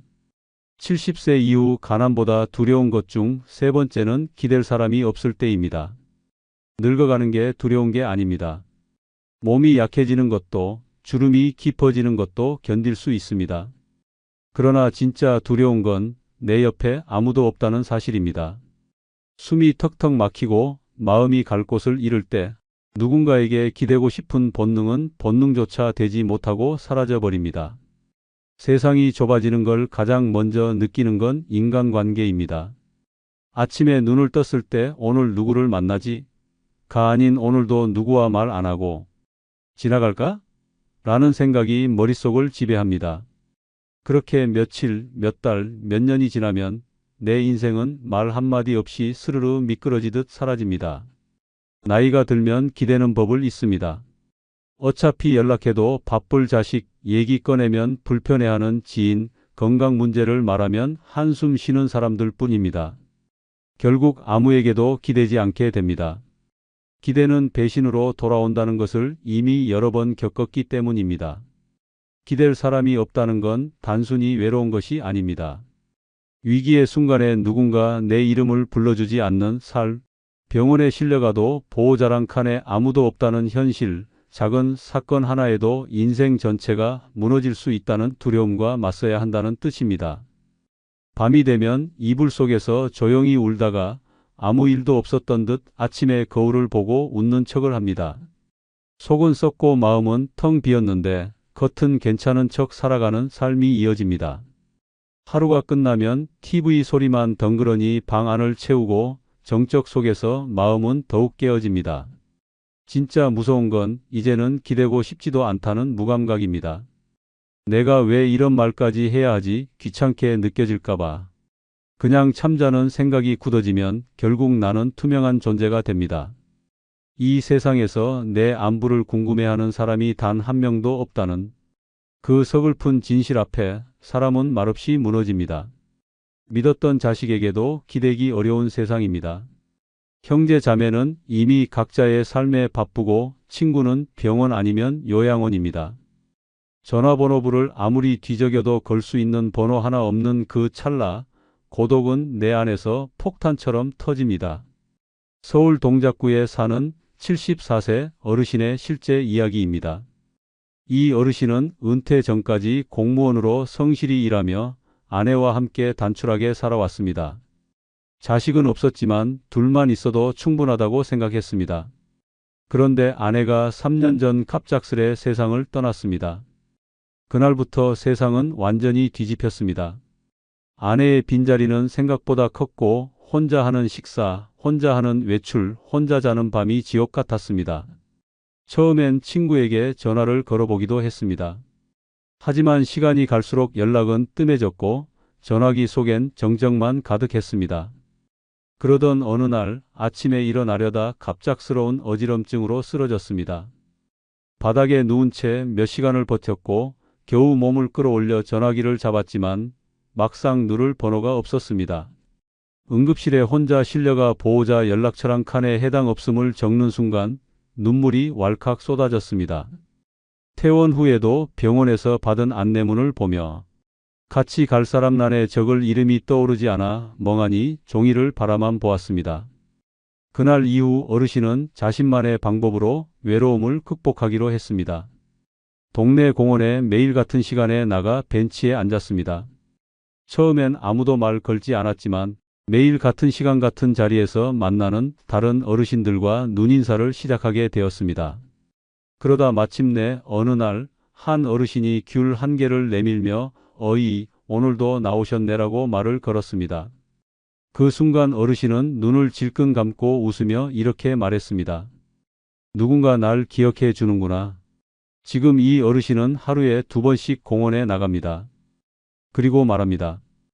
기댈 사람이 없던 내가 이제는 누군가의 어깨가 돼주고 있습니다. 기대지 못하는 고통은 알아도 기대게 해주는 기쁨은 늦게라도 배워야 합니다. 70세 이후 가난보다 두려운 것 중 네 번째는 치매로 나를 잃는 순간입니다. 나이가 들어 눈이 침침해지고 무릎이 시큰거리는 건 참을 수 있습니다. 그러나 내 이름을 잊고 내가 살아온 기억을 하나씩 잃어간다는 것은 공포입니다. 내 손으로 밥을 짓고 내 입으로 웃고 내 발로 걸었던 시간들이 서서히 사라지는 그 현실은 가난보다 훨씬 더 끔찍한 절망입니다. 치매는 단순히 깜빡깜빡하는 병이 아닙니다. 나란 존재가 조금씩 지워지는 과정입니다. 어제 먹은 반찬을 기억하지 못하고 자식의 이름이 낯설게 느껴지며 거울 속에 비친 자신에게 누구세요? 라고 묻는 일이 현실이 되는 병입니다. 문제는 이 병이 천천히 그리고 잔인하게 다가온다는 것입니다. 처음엔 약간의 건망증으로 시작됩니다. 냉장고에 리모컨을 넣고 밥을 2번 지으며 같은 얘기를 몇 번씩 반복합니다. 주변 사람들은 대수롭지 않게 넘기지만 본인은 압니다. 무언가 잘못되고 있다는 걸. 그리고 그 순간부터 공포는 일상이 됩니다. 내가 나를 믿을 수 없는 삶은 무섭습니다. 스스로 한 행동을 잊고 했던 말을 기억하지 못하고 결국엔 나는 누구인가라는 물음에 아무 대답도 할 수 없게 됩니다. 자존감은 산산이 부서지고 자식의 얼굴마저 기억나지 않을 때면 살아있다는 것 자체가 고문입니다. 가장 비참한 건 남은 가족에게 짐이 되는 자신의 모습을 알면서도 아무것도 할 수 없다는 사실입니다. 혼자서는 씻지도 입지도 먹지도 못하면서도 눈만은 멀쩡히 뜨고 있으니 그 고통은 이루 말할 수 없습니다. 기저귀를 차고 수저를 쥐지 못하며 이불에 실내를 해놓고도 그 이유조차 이해하지 못하는 자신에게 치가 떨립니다. 언젠가는 기억이 통째로 사라집니다. 그동안 쌓아온 삶, 수십 년의 추억, 사랑했던 사람들의 이름까지 모두 잊혀집니다. 결국 나중에는 자신의 이름조차 잊게 됩니다. 가장 소중한 나 자신을 잃어버리는 이 병은 죽지 않았지만 죽은 것이나 다름없게 만듭니다. 그리고 그 빈 껍데기 같은 모습으로 자식의 눈빛 속에서 짐스러움과 피로를 느낍니다. 병을 고칠 수도 없고 멈출 수도 없는 상황에서 부모와 자식의 관계는 천천히 끊어지고 가족이 아닌 간병인과 환자의 관계로 바뀌게 됩니다. 경기도 부천에 사는 76세 할머니의 이야기입니다. 이 할머니는 젊었을 땐 여장부처럼 살았습니다. 큰 식당을 운영하며 3남매를 키우고 새벽부터 밤까지 일을 쉬지 않았습니다. 그 누구보다 강하고 단단한 사람이었습니다. 그런데 어느 날부터인가 주방에 불을 켜놓고 나오는 일이 많아졌습니다. 처음엔 가족들도 나이 들면 그럴 수 있다며 대수롭지 않게 넘겼지만 점점 이상한 일들이 늘어났습니다. 빨래를 돌리고 물을 안 빼고 휴대폰을 냉장고에 넣고 심지어 손주 이름을 그 사람이라고 부르기 시작했습니다. 병원에 갔고 결국 치매 초기 진단을 받았습니다. 그 후부터는 빠르게 무너졌습니다. 집안 곳곳에 쪽지를 붙이기 시작했고 냄비를 태우고도 자신이 한 일이 아니라고 부정했습니다. 어느 날은 외출했다가 집을 못 찾아 동네 경찰서까지 가게 되었습니다. 경찰에게 우리 집이 어디였더라라고 말하며 멋쩍게 웃었다고 합니다. 가장 충격적인 날은 큰딸이 도시락을 싸와서 함께 식사를 하던 중이었습니다. 할머니는 딸을 물끄러미 쳐다보며 이렇게 말했습니다. 아가씨는 누구세요? 딸은 그 자리에서 밥 숟가락을 내려놓고 눈물을 참지 못했습니다. 그 일 이후 가족들은 할머니를 요양원에 모시기로 결정했습니다. 할머니는 처음엔 화를 냈지만 며칠이 지나자 이곳이 낯선 공간이라는 인식조차 없어졌습니다. 그리고는 요양보호사에게 우리 엄마 언제 와요? 라고 물었다고 합니다. 지금 할머니는 요양원 마당에서 매일 같은 벤치에 앉아 노란 국화를 바라보며 혼잣말을 합니다. 어제는 내가 누구였더라? 누군가가 대답해 주지 않으면 그 물음은 끝없는 미로 속에 남습니다. 치매는 몸이 아닌 나를 파괴하는 병입니다. 살아있어도 살아있는 게 아닌 생존보다 더 괴로운 유실의 삶. 그 잔인한 현실 앞에서 우리는 오늘도 조용히 무너지고 있습니다. 70세 이후 가난보다 두려운 것 중 5번째는 힘없는 내가 억울할 때입니다. 나이 든다는 것은 서서히 모든 힘이 빠져나가는 것을 온몸으로 받아내야 하는 일입니다. 한때 누구보다 부지런했고 살림 하나는 똑 부러지게 해냈고 자식들 뒷바라지 하느라 몸 하나 쉬지 못했던 그 시절이 있었는데 이제는 손에 물 한 컵 드는 것도 버겁고 버스 손잡이 하나 제대로 못 잡는 몸이 되어버립니다. 억울합니다.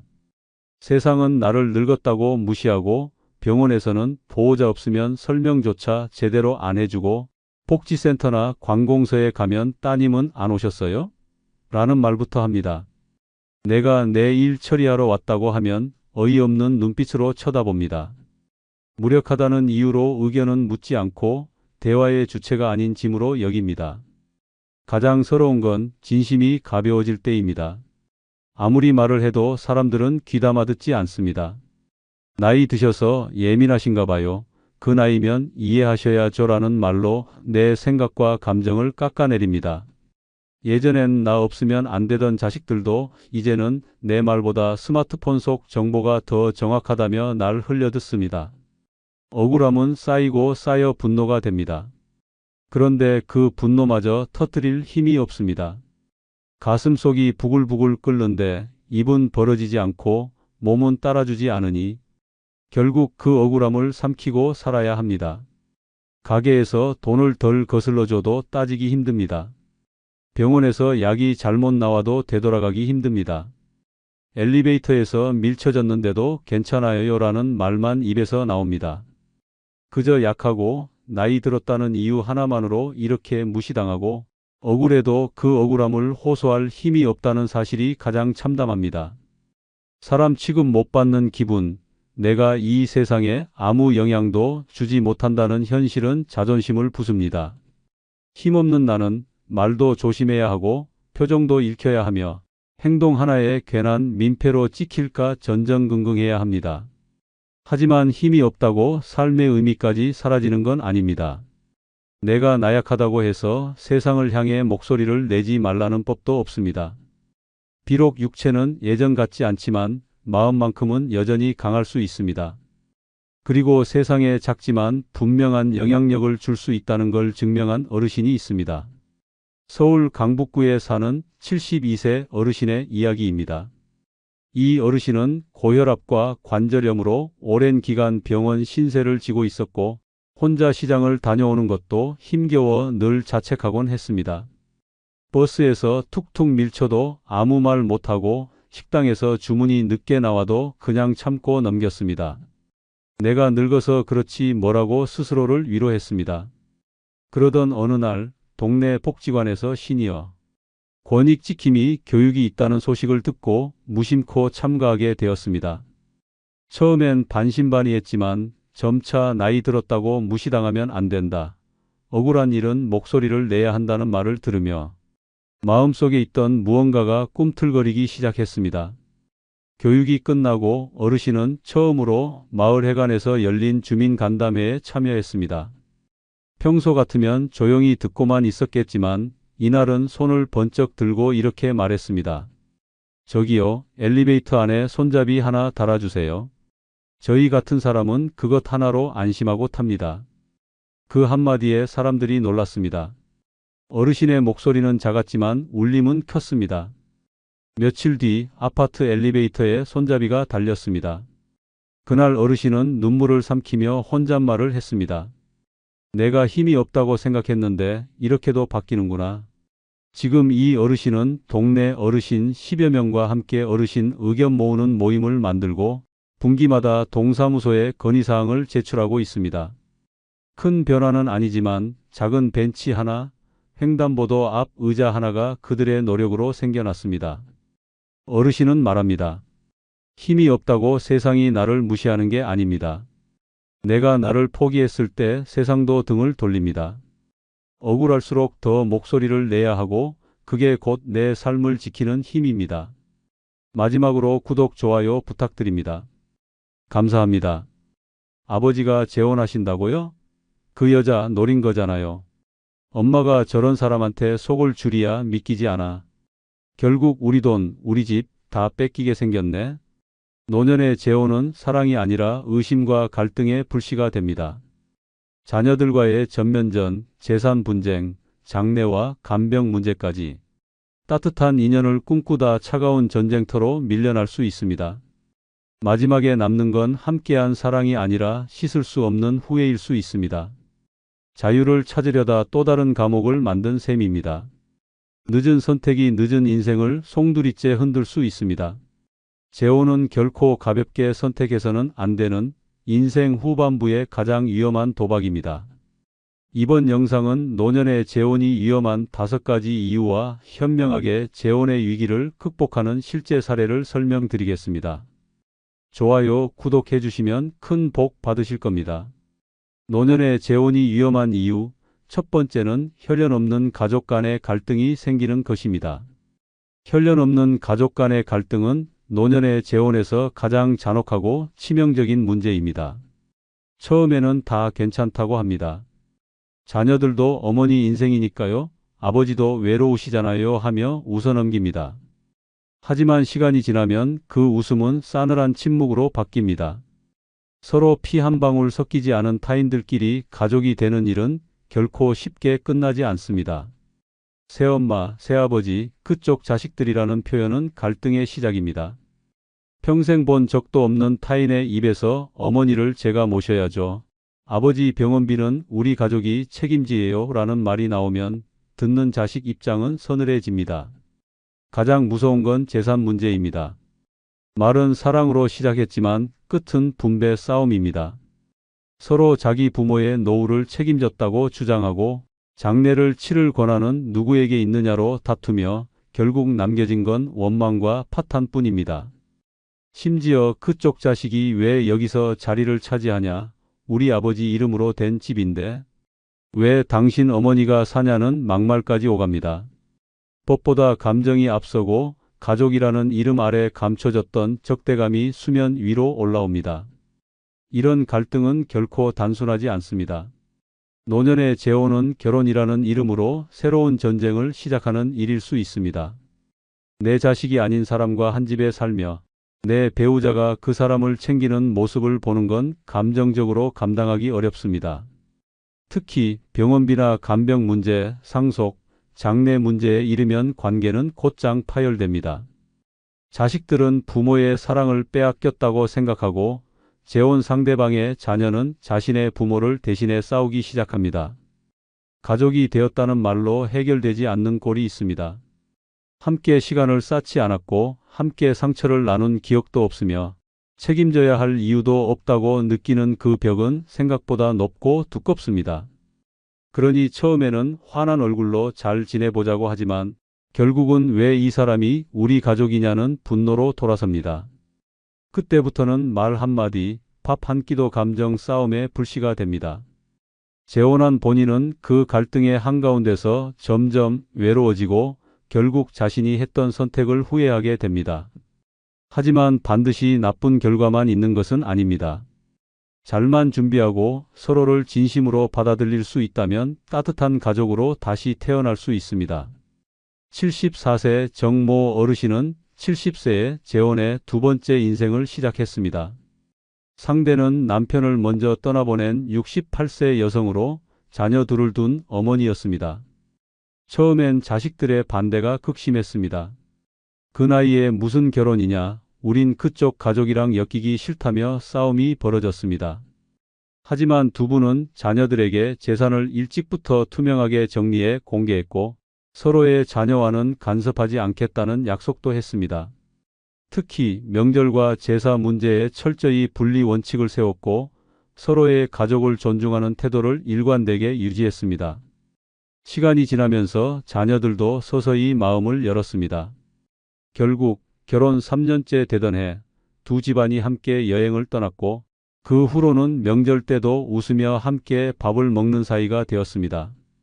정 어르신은 말합니다. 서로의 경계를 지켜준 덕분에 그 벽을 넘을 수 있었어요.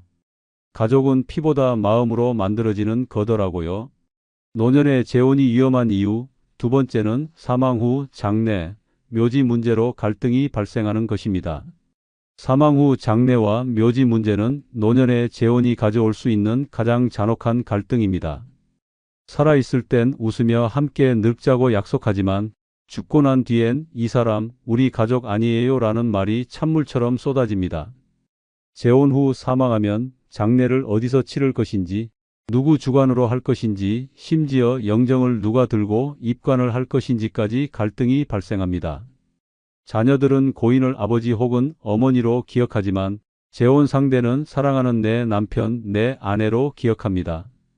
그 기억의 차이는 장례식장에서 폭발합니다. 자녀들은 말합니다. 우리 아버지인데 왜 당신이 상주 노릇을 하냐고. 반면 배우자는 말합니다. 평생을 함께한 사람인데 왜 내가 한자리에 끼지도 못하냐고. 결국 장례식장은 조문객이 오는 곳이 아니라 감정의 전쟁터로 바뀝니다. 한쪽은 피를 주장하고 한쪽은 정을 주장합니다. 더 무서운 건 묘지 문제입니다. 평생 같이 살았던 사람과 함께 묻히고 싶다는 소망은 그 자리에 엄마가 계신다는 자식의 한마디로 처참히 깨집니다. 아버지 옆에는 친어머니가 계셔야지 당신은 안 돼요. 그쪽 어머니 묘 옆에 우리 아버지를 묻는다고요? 절대 안 됩니다. 이런 말들이 오가며 갈등은 되돌릴 수 없는 상처로 남습니다. 심지어 생전에 배우자가 남긴 유언조차 무시되는 일이 많습니다. 법적으로는 가족이라지만 정서적으로는 철저히 타인으로 취급되기 때문입니다. 당신이 뭔데 아버지 묘지를 결정하냐는 말은 듣는 순간 심장을 찌릅니다. 그 결과 고인은 사랑하는 이 곁에 묻히지 못하고 자신이 원하지 않았던 가족의 판단 아래 다른 곳에 안치됩니다. 죽음조차 그를 자유롭게 해주지 못합니다. 남은 자들은 죄책감과 분노, 원망 속에서 더 깊은 고통에 빠집니다. 심지어 일부는 장례가 끝난 뒤 묘소 위치를 놓고 재판까지 가는 경우도 있습니다. 죽음 이후의 평화는커녕 또 다른 전쟁이 시작되는 셈입니다. 가장 큰 문제는 생전에 아무런 준비 없이 떠나는 경우입니다. 어디에 묻힐 것인지, 누가 장례를 치를 것인지, 상속은 어떻게 할 것인지 전혀 정해놓지 않으면 남겨진 사람들은 답이 없는 분열을 겪게 됩니다. 이건 내 엄마 아빠가 원했던 게 아니에요. 그건 당신의 착각이에요 라는 말들이 억울함과 분노를 키웁니다. 결국 아무도 행복하지 않은 결과만 남습니다. 그러니 노년의 재혼은 사랑만으로는 부족합니다. 반드시 죽음 이후까지 생각해야 합니다. 그렇지 않으면 평생을 함께한 사람조차 끝내 모진 말로 이별하게 됩니다. 하지만 미리 준비하고 솔직한 대화를 나눈다면 얼마든지 평화로운 마무리가 가능합니다.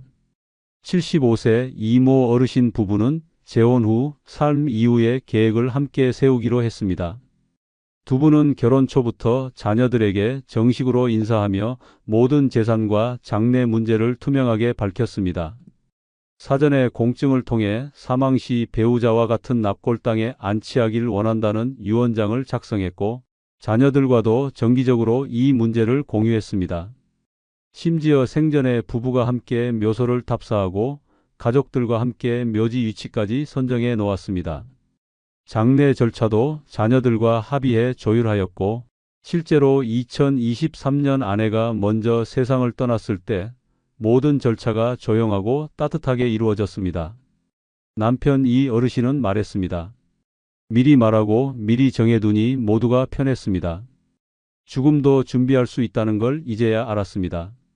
이 사례는 재혼도 죽음도 갈등 없이 마무리할 수 있다는 가능성을 보여줍니다. 노년의 재혼이 위험한 이유 세 번째는 동반자보다 간병인으로 전락할 수 있기 때문입니다. 노년의 재혼은 함께 늙어가는 따뜻한 사랑으로 시작됩니다. 그러나 현실은 생각보다 훨씬 냉혹합니다. 시간이 지나면 사랑은 사라지고 남는 건 피로와 책임뿐입니다. 누군가의 마지막을 함께 하겠다는 다짐은 어느새 병원 청구서와 약봉지, 기저귀 교체와 요양병원 뒷바라지로 바뀝니다. 그렇게 동반자라는 이름은 어느 순간 간병인으로 전락합니다. 같이 웃고 같이 걸으며 함께 늙자는 약속은 누군가 쓰러지는 순간 완전히 깨집니다. 문제는 노년에 시작한 사랑은 시간이 없습니다. 오랜 시간 함께 쌓아온 기억도 부족하고 상대의 병력이나 가족력에 대한 정보도 모릅니다. 갑작스러운 치매, 뇌졸중, 암 판정 앞에서 사랑은 무력해집니다. 상대는 점점 나를 가족처럼 의지하게 되고 나는 점점 간병인의 삶에 갇히게 됩니다.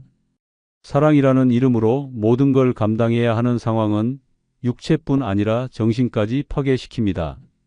누군가의 말동무로 시작한 인연이 어느새 누군가의 마지막을 책임지는 짐이 되는 것입니다. 자식들은 모른 척합니다. 그쪽이 재혼했잖아요. 알아서 하세요. 아버지는 지금 누구와 사는지 잊으셨어요? 그 말 한마디의 짐은 온전히 내 몫이 됩니다. 병원에서 배우자라는 이유로 모든 동의서에 사인해야 하고 의사 앞에서 치료 방향을 결정해야 하며 간호사가 없을 때는 기저귀도 내가 갈아야 합니다. 하루에도 몇 번씩 밤을 깨우는 기침, 소리와 낯선 헛소리들 속에서 처음 품었던 설렘은 분노와 절망으로 바뀝니다. 내가 이러려고 재혼했나 하는 후회가 밀려옵니다. 노년의 재혼은 동반자를 찾는 것이지 봉사를 하겠다는 게 아닙니다.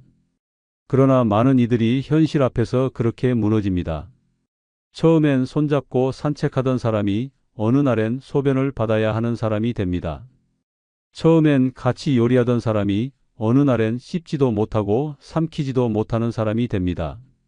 그 모습을 보며 마음이 무너지고 삶의 의욕이 사라집니다. 간병은 사랑이 아닙니다.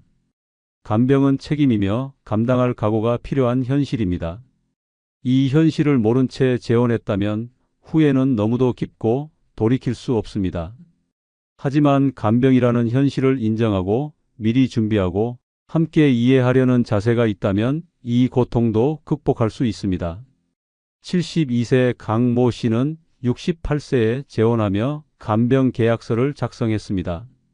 배우자와 함께 혹시 닥칠 미래에 대한 이야기를 솔직하게 나눴고 어떤 경우에 요양시설을 이용하고 어떤 상황에서 자녀에게 도움을 요청할지를 명확히 정리했습니다. 두 사람은 함께 병원 검진을 받고 서로의 건강 상태를 공유했으며 긴급 연락망까지 만들어 두었습니다. 실제로 3년 전 남편이 허리 디스크 수술을 받았을 때 아내는 일부 간병만 맡고 자녀들과 역할을 분담했습니다. 모든 상황이 미리 조율되어 있었기에 갈등도 없었고 부담도 줄었습니다. 강 씨는 말했습니다. 나는 남편의 간병인이 아니라 함께 살아가는 사람입니다. 그걸 지키려면 준비가 필요했습니다. 이처럼 동반자와 간병인의 경계를 지키기 위해서는 솔직한 대화와 철저한 준비가 필요합니다. 그래야 비로소 재혼이 축복이 될 수 있습니다. 노년의 재혼이 위험한 이유, 네 번째는 위장 결혼으로 인한 피해 가능성이 있기 때문입니다. 위장 결혼은 노년의 사랑을 노리는 가장 잔혹한 사기입니다. 외로움의 마음을 열고 누군가에게 기대고 싶다는 간절함을 악용해 접근합니다. 따뜻한 말, 자상한 행동, 과한 관심으로 마음을 얻은 뒤 그 모든 호의는 서서히 통제와 요구로 바뀝니다. 이 집은 이제 우리 집이에요. 연금은 공동생활비로 써야죠. 명의를 바꾸면 내가 더 잘 관리할 수 있어요. 같은 말들이 노년의 자산을 송두리째 빼앗습니다. 사랑이라는 껍데기를 쓴 계약 없는 파괴입니다. 처음엔 다정한 목소리로 당신 없으면 못 살아요 라며 접근합니다. 자식들이 바빠 외로웠던 노인들은 그 말에 쉽게 무너집니다.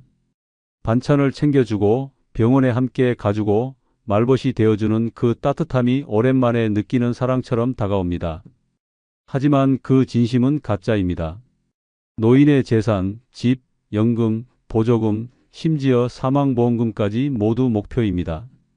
심지어 혼인신고를 하지 않은 채 함께 살며 동거인이라는 위치에서 집을 점유하거나 부양 책임을 회피하는 경우도 빈번합니다.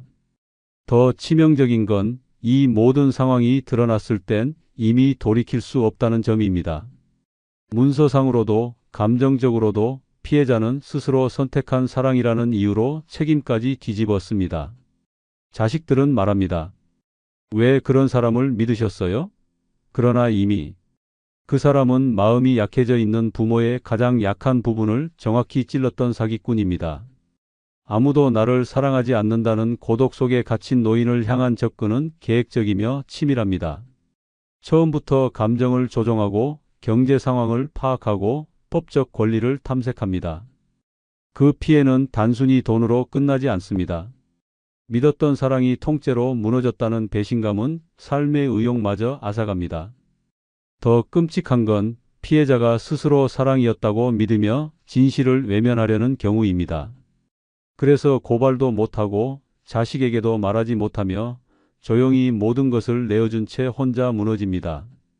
그 사람도 나름대로 사정이 있었겠지라는 자기 합리화는 결국 모든 걸 잃고 나서야 끝이 납니다.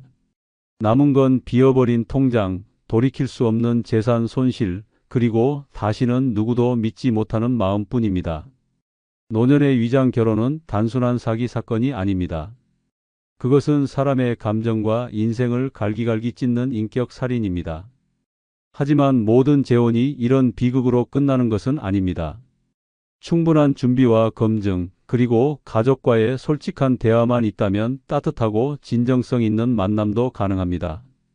73세 김모 어르신은 교회에서 만난 여성과의 교제를 가족에게 먼저 알렸습니다. 자식들과 함께 만남의 과정을 투명하게 공유했고, 함께 여행하고 식사하며 가족들끼리의 관계도 돈독하게 만들었습니다. 결혼 전에는 변호사를 통해 동거 및 재산 보호 협약서를 체결했고, 명예 변경 없이 각자의 자산을 지키며 생활하자는 합의도 했습니다. 김 어르신의 자녀들은 오히려 아버지가 행복해 보여서 좋다며 찬성했고, 지금은 며느리와 손주들까지 함께 명절을 보내는 가족이 되었습니다. 김 어르신은 말합니다. 사랑도 중요하지만 신뢰는 더 중요했습니다.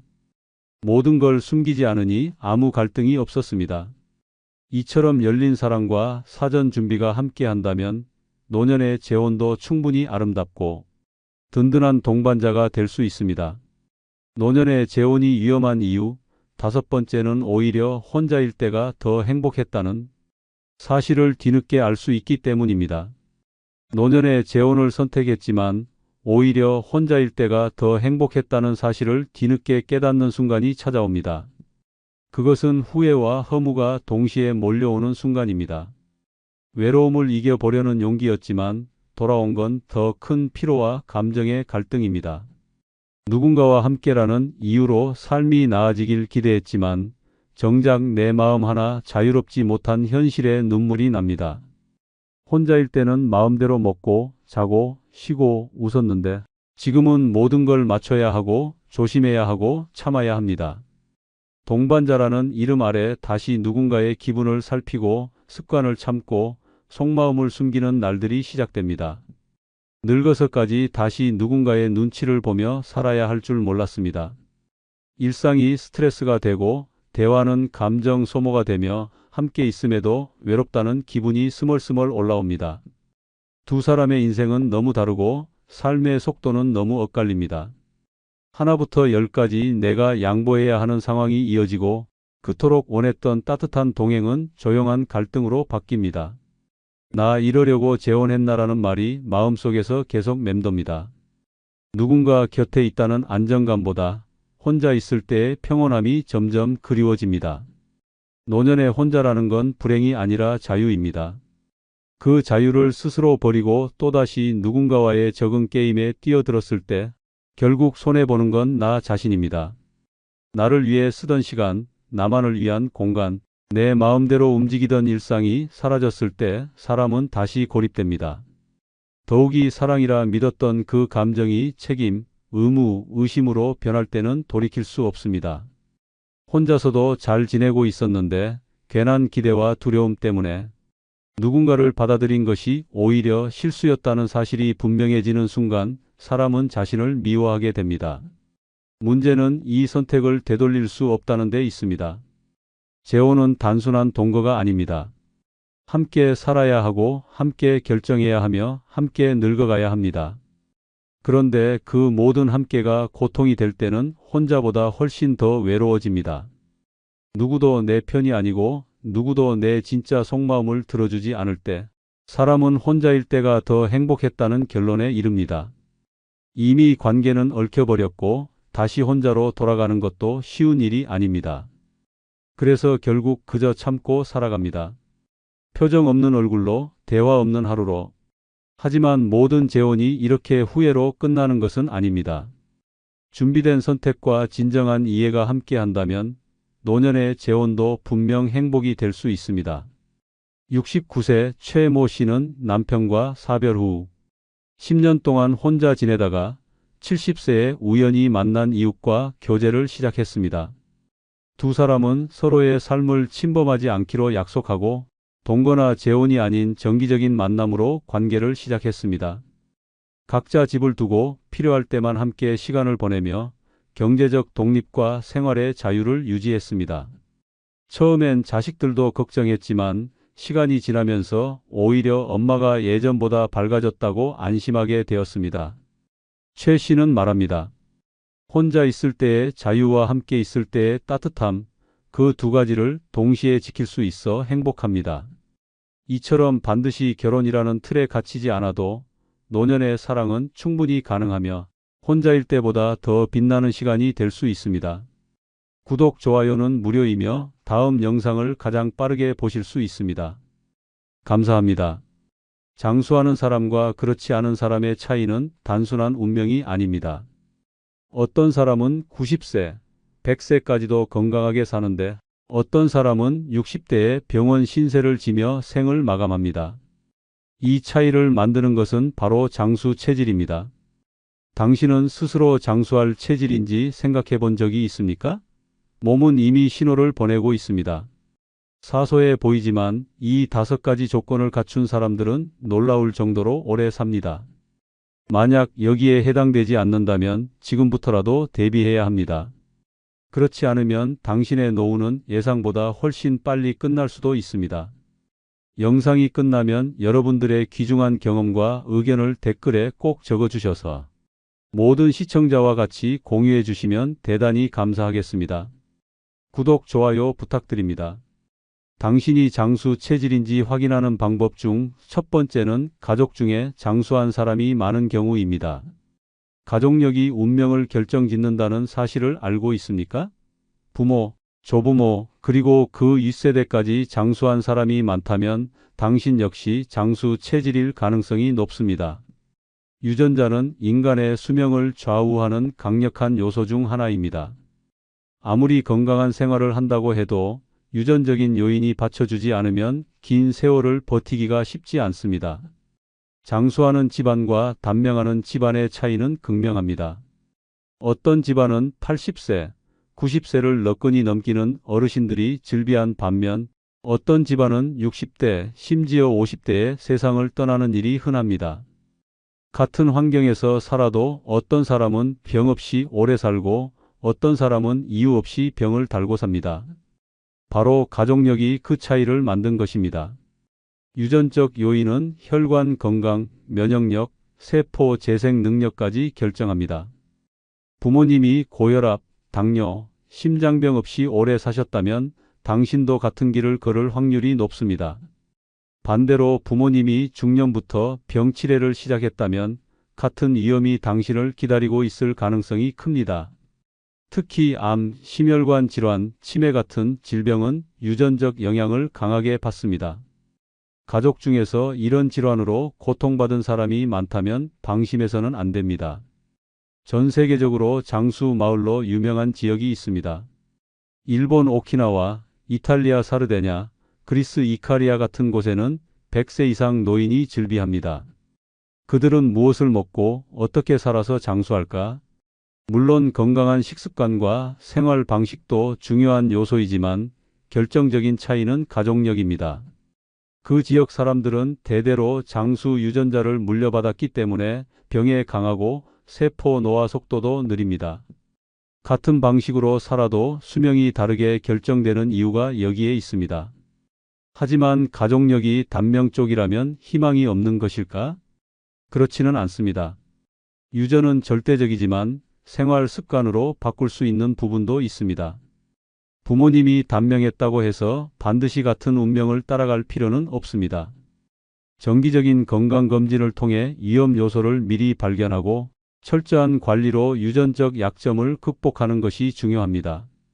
가족력을 알고 있는 것이야말로 장수를 위한 첫걸음입니다. 만약 가족 중에 80세 이상 장수한 분들이 많다면 당신은 이미 유리한 조건을 타고난 것입니다. 건강한 식습관과 규칙적인 생활만 유지해도 100세 시대를 누릴 가능성이 큽니다. 반대로 가족력이 좋지 않다면 더욱 철저한 관리가 필요합니다. 자신의 운명을 미리 알고 대비하는 것이야말로 진정한 장수의 비결입니다. 한 가족이 같은 방식으로 살아도 극과 극의 운명을 맞이한 사례가 있습니다. 형제 중 한 명은 95세까지 건강하게 살았고 다른 한 명은 55세에 심장마비로 세상을 떠났습니다.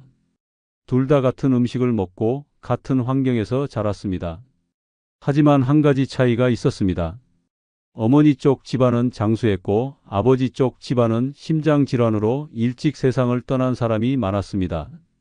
불길한 유전자는 피할 수 없었습니다. 55세에 세상을 떠난 남성은 평생 큰 병 없이 살았지만 가족력에 더뎌서 벗어나지 못했습니다. 평소 운동도 하고 술, 담배도 멀리했지만 어느 날 갑자기 심장마비로 쓰러졌습니다. 병원에 도착하기도 전에 숨이 끊어졌습니다. 가족들은 충격에 빠졌지만 곧 깨달았습니다. 그의 삼촌, 할아버지, 아버지 모두 비슷한 나이에 같은 이유로 세상을 떠났다는 사실을. 반면 95세까지 장수한 형은 달랐습니다. 어머니 쪽 집안에서 받은 강력한 유전자의 힘이 있었습니다. 같은 환경에서도 더 건강했고 나이가 들어도 병원에 갈 일이 없었습니다. 가족력은 운명을 결정짓는 강력한 변수입니다. 당신의 가족력을 아는 것이야말로 생존 전략이 될 수 있습니다. 두 번째는 혈압과 혈당이 정상 범위인 경우입니다. 혈압과 혈당이 정상 범위라는 것은 곧 장수 체질임을 의미합니다. 반대로 이 두 가지가 무너지면 생명 시한폭탄을 안고 사는 것이나 다름없습니다. 혈압과 혈당은 몸속 건강의 바로미터입니다. 단순한 숫자가 아니라 당신의 수명을 결정짓는 결정적 요소입니다. 고혈압은 침묵의 살인자로 불립니다. 특별한 증상이 없어 방치하기 쉽지만 어느 날 갑자기 심장마비, 뇌졸중, 심부전 같은 치명적인 병을 몰고 옵니다. 혈관이 서서히 망가지면서 어느 순간 돌이킬 수 없는 지경에 이릅니다. 혈압이 높아도 몸은 아무런 신호를 보내지 않습니다. 그러다 어느 날 갑자기 쓰러지는 것입니다. 정상 혈압을 유지하는 사람과 고혈압을 방치한 사람의 인생은 극과 극으로 갈립니다. 혈당도 마찬가지입니다. 혈당이 높으면 혈관은 설탕에 절인 과일처럼 서서히 썩어갑니다. 당뇨병이 무서운 이유는 단순히 혈당이 높아서가 아닙니다. 온몸의 혈관이 손상되면서 시력 저하, 신경마비, 신장 손상, 심지어 발끝이 썩어 절단해야 하는 상황까지 이어질 수 있습니다. 당뇨 합병증으로 인해 사지가 썩어가는 사람들의 모습을 떠올려 보십시오. 혈당을 관리하지 않는 것은 스스로 죽음을 앞당기는 행위와 같습니다. 혈압과 혈당이 정상 범위라면 이미 장수 체질을 타고난 것입니다. 반면 조금이라도 벗어나 있다면 심각한 경고 신호입니다. 당장은 별 문제가 없다고 생각할 수 있습니다. 하지만 고혈압과 고혈당은 조용히 몸을 망가뜨립니다. 오늘의 방심이 내일의 병원 침대를 예약하는 것과 같습니다. 정상 혈압과 혈당을 유지하는 것은 단순한 건강관리가 아니라 생명을 지키는 싸움입니다. 나이가 들수록 혈관과 장기는 점점 약해집니다. 젊었을 때는 버틸 수 있던 것도 시간이 지나면서 더 이상 견디지 못합니다. 나중에 후회하지 않으려면 지금 바로 혈압과 혈당을 점검해야 합니다. 장수하는 사람들은 예외 없이 이 두 가지를 철저히 관리합니다. 그렇지 않다면 삶의 마지막이 병원에서의 투병으로 끝날 가능성이 높습니다. 장수를 원한다면 혈압과 혈당부터 확인해야 합니다.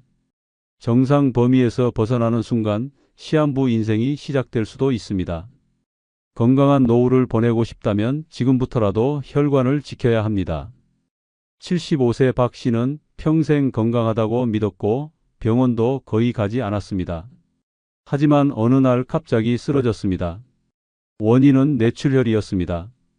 가족들은 충격에 빠졌습니다. 그는 평소 아무런 증상도 없었고 특별히 아픈 것도 없었습니다. 하지만 검사 결과 그의 혈압은 정상 범위를 한참 벗어나 있었습니다. 고혈압을 방치한 결과 혈관이 서서히 망가지고 있었던 것입니다. 결국 그는 다시는 일어나지 못했습니다.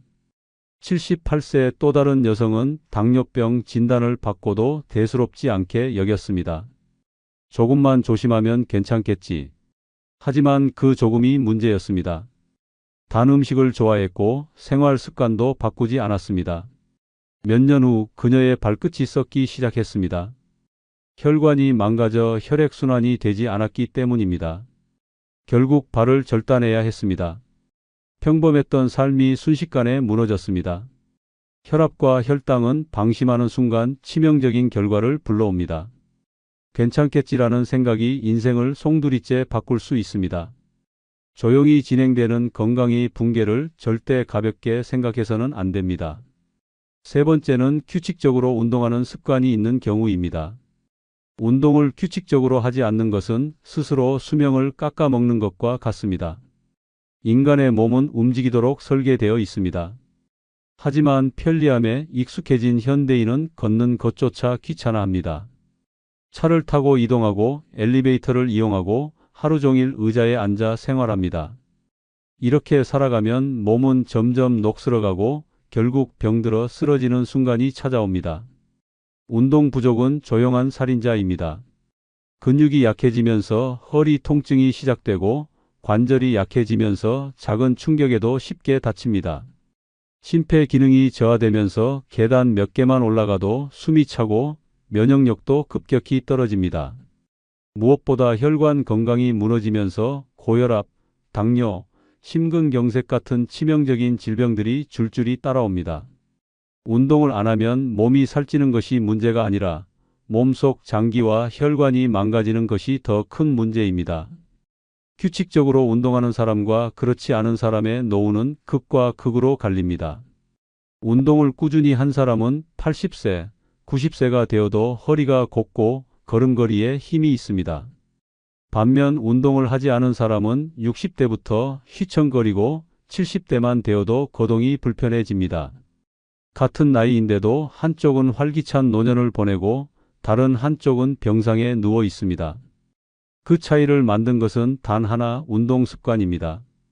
운동을 하지 않으면 근육이 급격히 감소합니다. 특히 중년 이후부터는 1년에 1%씩 근육이 사라집니다. 근육이 사라지면 일어나는 것조차 힘들어지고 조금만 움직여도 피로가 몰려옵니다. 결국 침대에 눕는 시간이 길어지고 몸을 움직이지 않으니 더 약해지는 악순환이 시작됩니다. 그렇게 삶의 질이 무너지고 결국 고통 속에서 노년을 보내게 됩니다. 운동이야말로 장수의 필수 조건입니다. 하루 30분이라도 몸을 움직이면 혈액순환이 활발해지고 신진대사가 촉진되며 면역력까지 강화됩니다. 걸으면 심장이 튼튼해지고 근력 운동을 하면 뼈와 근육이 단단해집니다. 반대로 운동을 하지 않는다면 심장은 나빠지고 뼈는 약해지며 결국 몸이 망가져 갑니다. 늙어서 후회하지 않으려면 지금 당장 움직여야 합니다. 운동은 선택이 아니라 생존을 위한 필수 조건입니다. 걷고 뛰고 움직이지 않으면 당신의 몸은 서서히 썩어갈 것입니다. 나중에 병원 침대에 누워 후회하지 않으려면 지금부터라도 운동을 시작해야 합니다. 79세 김 씨는 젊었을 때는 튼튼한 체격을 자랑했지만 은퇴 후 집에서만 생활하며 운동을 완전히 끊었습니다. 처음에는 별 문제가 없었습니다. 하지만 몇 년 지나자 다리가 점점 무거워졌고 계단을 오르내릴 때 숨이 차기 시작했습니다. 70대에 들어서자 조금만 걸어도 무릎이 아프고 허리가 구부러졌습니다. 결국 혼자서 일어나는 것조차 힘들어졌고 몇 년 후 그는 휠체어 신세를 지게 되었습니다. 반면 비슷한 나이의 또 다른 남성은 달랐습니다.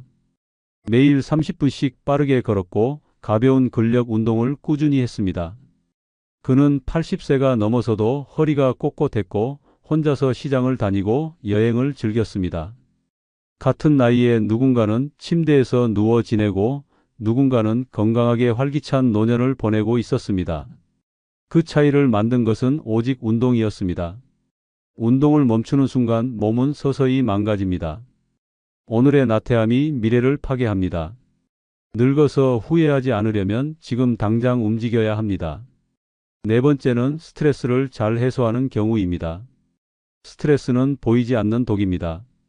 아무리 건강한 사람도 스트레스를 제대로 해소하지 못하면 몸과 마음이 망가집니다. 조용히 그리고 치명적으로 건강을 갉아먹습니다. 혈압을 올리고 면역력을 떨어뜨리며 심장에 무리를 줍니다. 심지어 암 발생률까지 높입니다. 단순한 감정의 문제가 아니라 생명을 위협하는 요인입니다. 만성 스트레스에 시달리면 몸속에서 끊임없이 독소가 생성됩니다. 코르티솔이라는 스트레스 호르몬이 계속 분비되면서 혈관이 수축하고 혈압이 올라가며 심장은 과부하 상태가 됩니다. 그러다 결국 어느 날 갑자기 심장마비로 쓰러집니다. 평소 아무런 증상도 없던 사람이 갑자기 돌연사하는 경우 대부분 그 원인은 극심한 스트레스입니다. 정신적인 스트레스는 뇌까지 망가뜨립니다. 뇌 신경세포가 손상되면서 기억력이 저하되고 치매 위험이 커집니다. 스트레스를 잘 관리하는 사람은 나이가 들어도 머리가 또렷하지만 그렇지 않은 사람은 60대부터 건망증이 심해지고 결국 치매로 이어집니다. 건강한 노년을 원한다면 반드시 스트레스를 해소해야 합니다. 스트레스가 쌓이면 몸은 스스로 신호를 보냅니다. 갑자기 머리가 자주 아프거나 소화가 잘 되지 않거나 잠을 제대로 못 자는 증상이 나타납니다. 하지만 많은 사람이 이를 대수롭지 않게 여기고 그냥 넘깁니다. 그러다 결국 몸이 망가지는 순간이 찾아옵니다.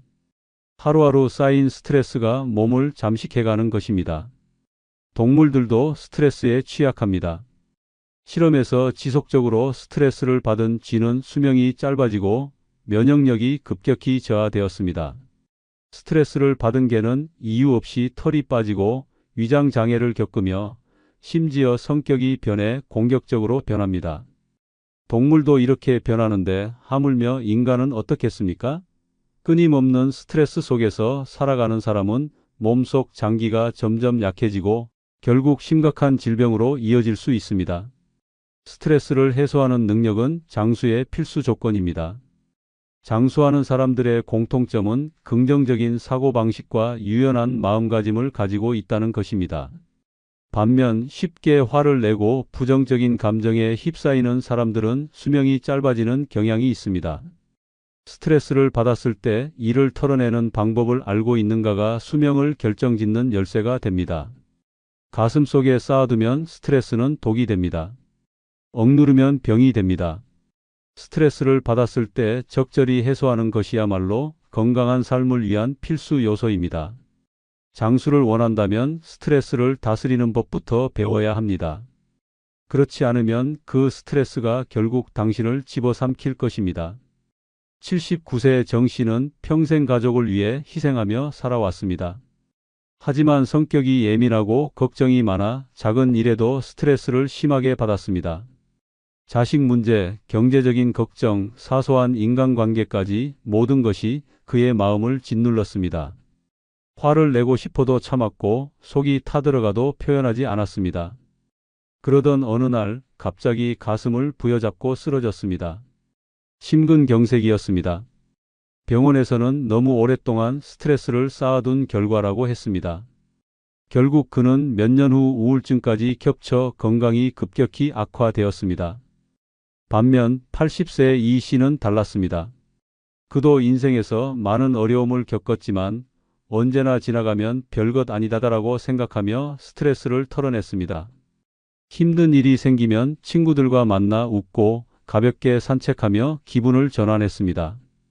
덕분에 혈압도 정상이고 잠도 잘 잤습니다.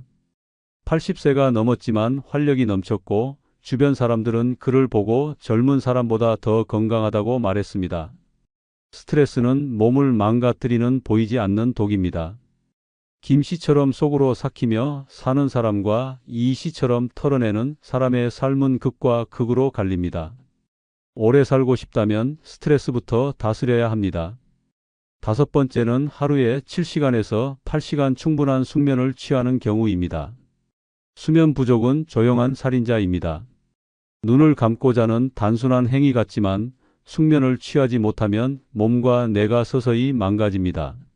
하루 이틀 잠을 못 자면 피곤하다고 느끼지만 그게 몇 년, 몇십 년 쌓이면 심각한 건강 문제가 터집니다. 불면증을 가볍게 여기면 안 됩니다. 잠을 충분히 자지 않는 사람은 오래 살지 못합니다. 잠을 못 자면 몸속에서는 치명적인 변화가 일어납니다. 면역력이 약해지고 혈압이 상승하며 혈당 조절이 망가집니다. 특히 뇌는 수면 중에 노폐물을 청소하는데 잠을 제대로 못 자면 뇌 속에 독소가 쌓여 치매 위험이 급격히 높아집니다. 기억력 저하, 집중력 감소는 물론이고 우울증과 불안장애까지 따라옵니다. 잠을 부족하게 자는 것은 뇌를 망치는 지름길입니다. 수면 부족은 암과도 직결됩니다. 미국 수면연구소에 따르면 하루 5시간 이하로 자는 사람은 암 발병률이 급격히 증가합니다. 특히 수면 중 분비되는 멜라토닌 호르몬이 암세포의 성장을 억제하는 역할을 하는데 잠을 제대로 못 자면 이 보호막이 사라지면서 암세포가 활발하게 증식합니다. 조금 피곤한 것뿐이라며 잠을 희생하는 사람은 이미 몸속에서 암을 키우고 있을지도 모릅니다. 또한 수면 부족은 심장을 망가뜨립니다. 밤늦게까지 깨어 있으면 교감신경이 과도하게 활성화되면서 심장이 끊임없이 긴장 상태를 유지합니다. 이런 상태가 반복되면 심근경색과 뇌졸중 위험이 높아집니다. 실제로 수면 시간이 6시간 이하인 사람들은 심장마비로 사망할 확률이 200% 이상 증가한다는 연구 결과도 있습니다. 잠을 줄이는 것은 심장을 혹사시키는 것과 같습니다.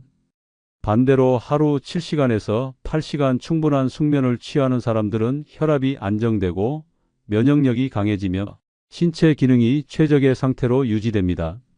노화 속도도 느려지고 피부까지 건강해집니다. 단순히 오래 자는 것이 아니라 깊은 숙면을 취하는 것이 중요합니다. 밤중에 자주 깨거나 뒤척이며 자는 것은 수면 부족과 다를 바 없습니다. 장수하는 사람들의 공통점은 잠을 잘 잔다는 것입니다. 반대로 수면 부족을 방치하면 서서히 몸이 망가지면서 수명이 단축됩니다. 잠은 죽어서도 잘 수 있다는 말은 위험한 착각입니다. 충분한 숙면을 취하지 못하면 그 죽음이 예상보다 훨씬 빨리 찾아올 수도 있습니다. 77세의 윤 씨는 평생 새벽 일찍 일어나고 밤늦게까지 깨어있는 생활을 해왔습니다. 젊을 때부터 잠을 줄이는 것이 부지런한 삶이라고 믿었고 노인이 되어도 마찬가지였습니다. 매일 새벽 4시에 일어났고 깊이 자는 날이 거의 없었습니다. 하지만 70대 중반이 되자 이상한 증상들이 나타났습니다. 기억력이 급격히 나빠졌고 자꾸만 어지러워졌습니다. 병원에서는 수면 부족이 원인이라고 했지만 김 씨는 그깟 잠이 무슨 문제냐며 대수롭지 않게 넘겼습니다. 그러던 어느 날 갑자기 길에서 쓰러졌습니다. 응급실로 실려갔지만 이미 뇌졸중이 진행된 상태였습니다. 의사는 오랜 수면 부족이 혈관을 망가뜨린 결과라고 말했습니다. 결국 그는 반신불수가 되었고 남은 생을 병상에서 보내야 했습니다. 반면 82세 이 씨는 매일 밤 7시간에서 8시간씩 숙면을 취했습니다. 덕분에 혈압도 안정적이었고 정신도 또렷했습니다. 또래들이 병원 신세를 지는 동안 그는 직접 장을 보고 취미 생활을 즐겼습니다. 같은 노년이지만 두 사람의 삶은 극과 극으로 갈렸습니다. 잠을